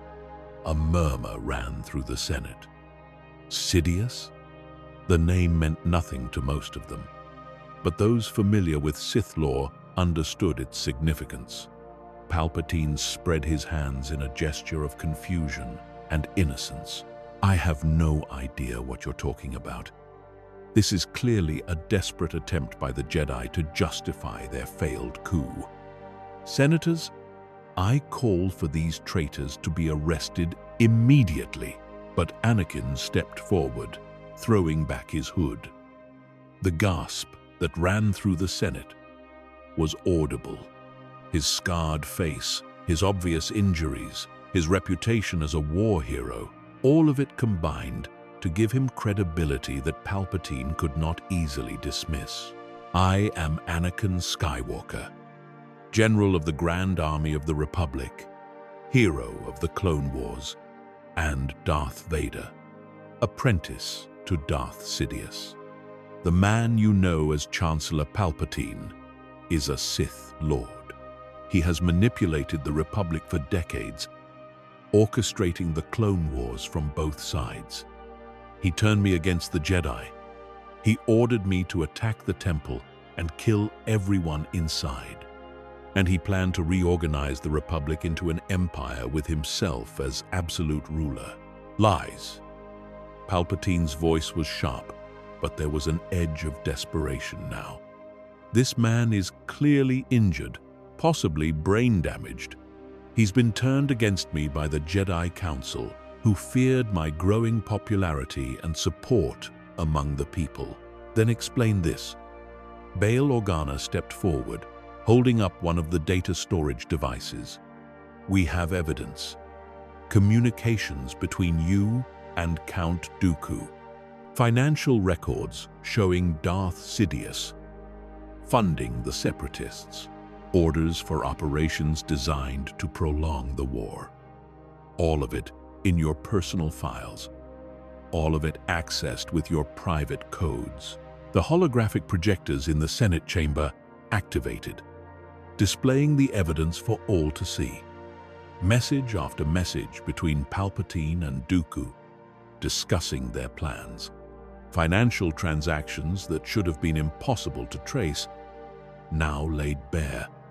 Detailed records of manipulations spanning decades. The senators watched in growing horror as the truth became undeniable.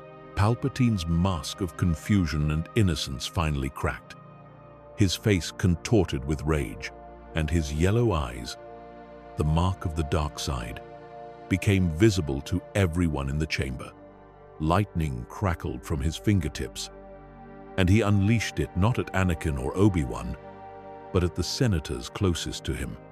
They screamed and fell, their bodies smoking. "Foolish boy, you could have ruled the galaxy at my side. Instead, you choose death." The Senate erupted into chaos. Senators fled for the exits, their floating pods scattering in all directions. Palpatine's Force lightning swept across the chamber, striking indiscriminately. He was dropping all pretense now, showing his true power and fury. This was the Dark Lord of the Sith unleashed, and the galaxy trembled. But Anakin and Obi-Wan were ready. Their lightsabers ignited in perfect sync, and they charged forward. Palpatine's own lightsaber, hidden in his sleeve, leaped to his hand.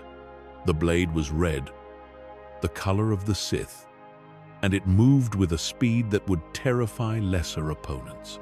The three of them engaged in a battle that would be remembered for generations. Palpatine was a whirlwind of dark side energy, his centuries of experience and raw power making him easily one of the most dangerous opponents in the galaxy. His lightsaber technique was flawless, incorporating elements from every form, and his Force abilities were terrifying. Lightning and telekinesis and dark side sorcery flowing from him in waves.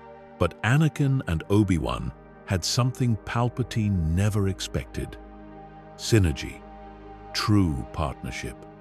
Obi-Wan's defensive Form 3 complemented Anakin's more aggressive style perfectly. Where one attacked, the other defended.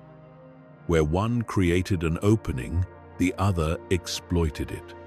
They moved as one, two halves of a whole, master and student in perfect harmony. Anakin's cybernetics slowed him down, made his movements less fluid than they once were. But he compensated by using the Force more deliberately, predicting Palpatine's moves and positioning himself where he needed to be. And the pain from his injuries, which would debilitate most people, served as fuel. Not dark side fuel, not rage and hatred, but determination. Every throb of pain reminded him of what he'd done and what he was fighting for. His children, his wife, the galaxy. Palpatine realized his danger. With a roar of fury, he unleashed a massive wave of Force lightning, targeting not Anakin and Obi-Wan, but the Senate pods around them. The pods shot out and began to fall, and with them, the senators who didn't evacuate quickly enough. Dozens of pods plummeted toward the chamber floor, carrying terrified people to their deaths. Anakin didn't hesitate. He reached out with the Force, catching 3 falling pods and guiding them gently to the floor. The effort was immense, requiring concentration and power he didn't think he had. His cybernetics shorted out from the strain, and he collapsed, smoke rising from his prosthetic limbs. But the senators were saved, and that was what mattered. Palpatine saw his opening and lunged at the fallen Anakin, his lightsaber aimed for a killing blow. But Obi-Wan was there, his blade intercepting Palpatine's strike inches from Anakin's chest. The two of them locked sabers, and Obi-Wan channeled years of frustration and grief into his defense. "You will not touch him. Not again. Not ever." Master Yoda arrived at that moment, his shuttle landing in the Senate chamber with a thud that shook the floor. The ancient Jedi Master leaped from the ship with speed that belied his age. His lightsaber already ignited. He landed between Palpatine and the fallen Anakin, his expression grim. End this we will. Together. Palpatine found himself surrounded. Yoda in front, Obi-Wan to one side, and Anakin struggling back to his feet, despite his shorted-out cybernetics. The Emperor to be realized that, for the first time in decades, he might actually lose. And that realization filled him with desperate fury. He threw everything he had at them. Lightning, telekinesis, force scream, dark side corruption. He was a maelstrom of dark power, trying to overwhelm them through sheer force. But the three Jedi stood firm. Yoda absorbed the lightning, his small form glowing with power as he channeled and redirected it. Obi-Wan's defense was impenetrable, his blade creating a wall that nothing could pass. And Anakin, even with his damaged body, used the Force to shore up their defenses and look for openings. The battle raged for what felt like hours, but was probably only minutes. The Senate chamber became a war zone, with lightning scars and lightsaber burns marking every surface. Finally, Palpatine made a mistake. He overextended, putting too much power into a lightning attack aimed at Yoda. The ancient Jedi Master redirected it, sending the dark energy back at its source. Palpatine screamed and staggered, his concentration broken. Obi-Wan seized the moment, his lightsaber flashing in a perfect arc that severed Palpatine's lightsaber hand. The Sith Lord's weapon fell to the floor, deactivating as it rolled away. Palpatine tried to call upon the Force to recover, but Yoda was already moving. The ancient master leaped forward, his lightsaber driving forward with centuries of skill and power behind it. The green blade pierced Palpatine's chest. The Dark Lord of the Sith, Emperor-to-be, Master Manipulator, staggered backward. Disbelief crossed his face. This wasn't how it was supposed to go. He was supposed to win. He was supposed to rule forever. But the Force, it seems, had other plans. Impossible. The word was a whisper, blood bubbling from Palpatine's lips. I am the Senate. I am the Empire. No. Anakin's voice was firm, final. You are just a man. And now, you are nothing.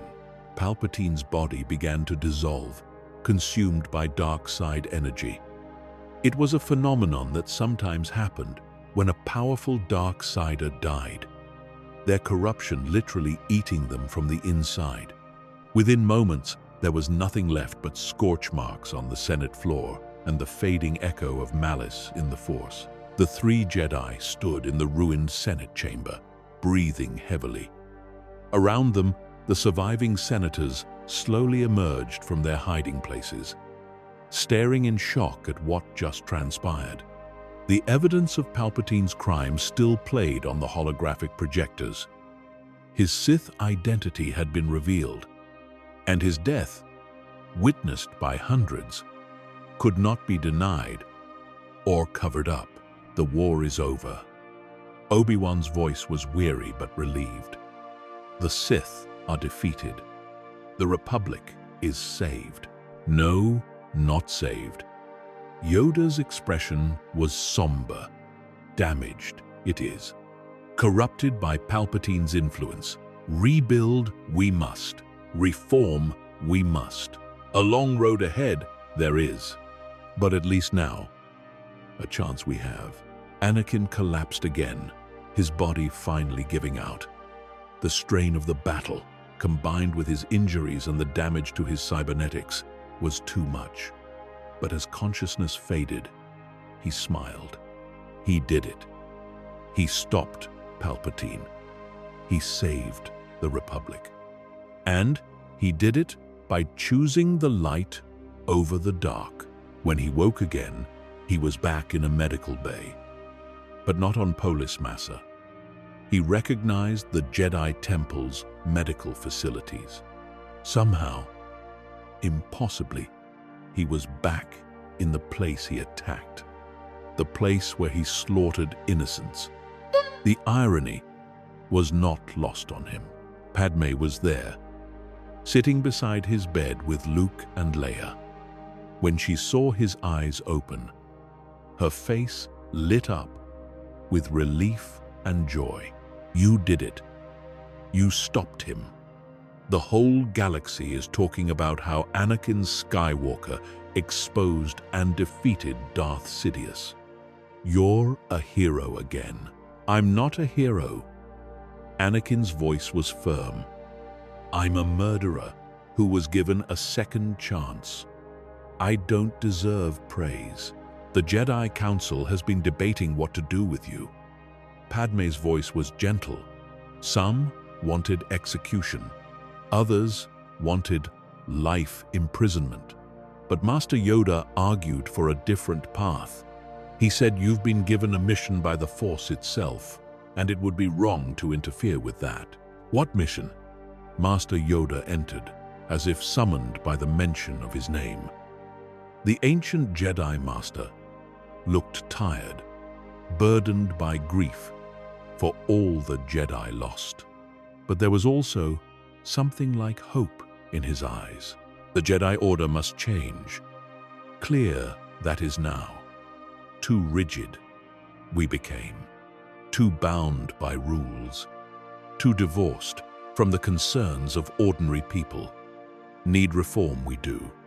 Need new ways of thinking. And who better to guide that reform than one who has seen both light and dark? You can't be serious. Anakin stared at him in disbelief. I murdered younglings. I attacked the temple. I betrayed everything the Jedi stand for. How can I possibly help rebuild the Order because of those very reasons? Yoda's voice was calm, certain. Know the price of falling to the dark side? You do. Know the warning signs, the temptations, the justifications. Teach others to avoid your mistakes. You can. Guide them to true balance, not the rigid dogma the Council enforced. I'm not worthy. I can never be worthy. Worthiness is not given, Anakin Skywalker. It is earned every day, with every choice, with every action. The Force gave you a second chance. Waste it. You should not. Use it to help others, to prevent the darkness from rising again, to be the Jedi you were meant to be. Anakin looked at Padme, at his children, at the scarred reflection he could see in the medical bay's polished surfaces. This was his penance. This was his path. Not death, not imprisonment, but service. Lifelong service to atone for his crimes and to ensure no one else fell as far as he did. I accept. I will help rebuild the Jedi Order. I will teach what I've learned. I will protect the innocent and fight the darkness. But I can't do it from the temple. I can't live here. Surrounded by the ghosts of those I killed, I need distance. Granted, that can be. Yoda nodded slowly. Your own path you will walk. Consult with the Council, you will, but bound by them, you are not. A new kind of Jedi you will be. One who knows darkness but serves the light. One who has family and attachments but does not let them consume him. One who walks between, bringing balance. And so began Anakin's new life. The Republic, shaken by Palpatine's betrayal, underwent massive reforms. The clone army was disbanded, the inhibitor chips removed from all surviving troopers. They were given the choice to continue serving or to retire and build civilian lives. Many, like Rex, chose to stay and help protect the galaxy they fought for. The Jedi Order opened itself to scrutiny, accepting that their rigid rules and distant demeanor contributed to their near destruction. Anakin didn't return to the temple. He took Padme and their children to Naboo, to the Lake Country where they were married. He built a home there, a place of peace and healing. But he didn't retire. He couldn't. Not with so much work to be done. He became something new, something the galaxy had never seen before. Not quite a Jedi, not quite something else. A guardian, a protector. When Dark Force users emerged, when Sith artifacts were discovered, when Force-sensitive criminals threatened the innocent, Anakin was there. He worked with the Jedi, but from the outside, bringing a perspective they lacked. He used his knowledge of the dark side to combat it, walking the line between light and dark, but never falling again. It was a constant struggle. The temptation was always there, whispering in his ear, promising power and relief from pain. But he resisted. Every single day, he made the choice to serve the light. His red lightsaber became famous across the galaxy.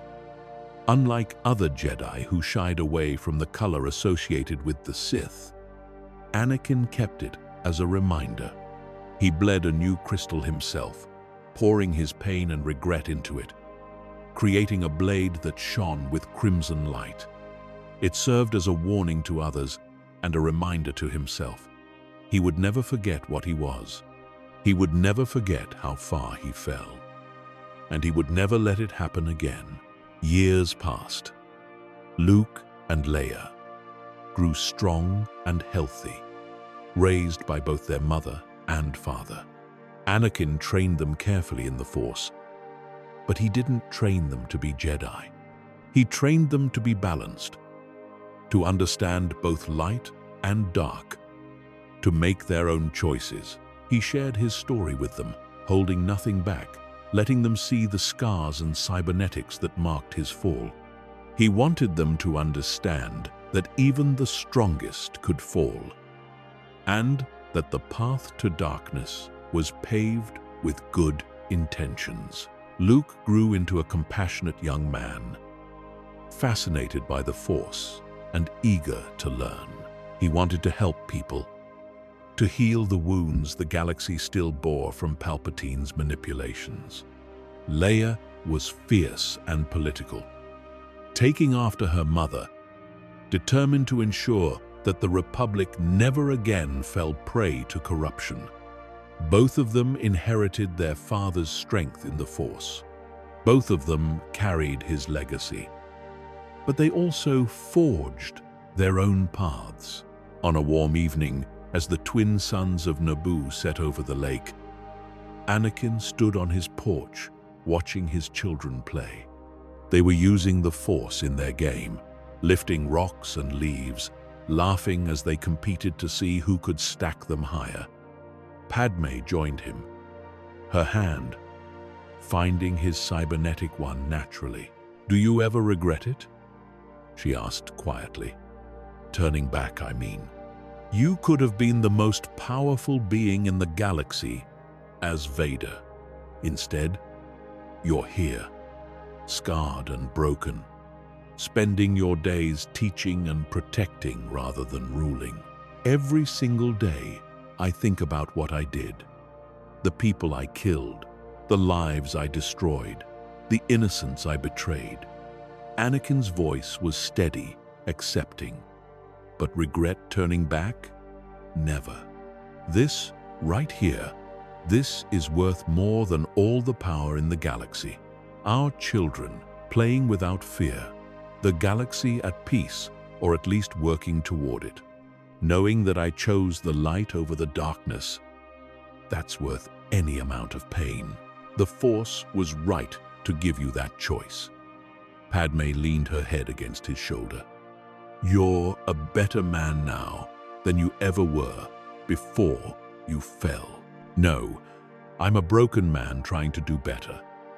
There's a difference, but I'll keep trying every day for the rest of my life. That's all I can do. Keep choosing the light. Keep serving others. Keep atoning for what I've done. And in the Force, that presence that spoke to him on Mustafar stirred again. Not with words, but with a feeling, approval, compassion, pride, even. Anakin Skywalker had fulfilled his destiny, not in the way anyone expected, but in the way the Force intended all along. He had brought balance, not through power or perfection, but through choice. He fell further than almost anyone in galactic history, and he climbed back. He showed the galaxy that redemption was possible, that no one was too far gone to return to the light. The Chosen One walked his path, scarred but whole, broken but healing, forever marked by his fall, but defined by his choice to rise. And the Force, ancient and eternal, watched over him with something that felt almost like love. That's our theory. The Star Wars universe is a galaxy filled with exciting stories and possibilities, and we love exploring them. If you want to accompany us on this journey to a galaxy far, far away, then please like, share, and subscribe to our channel.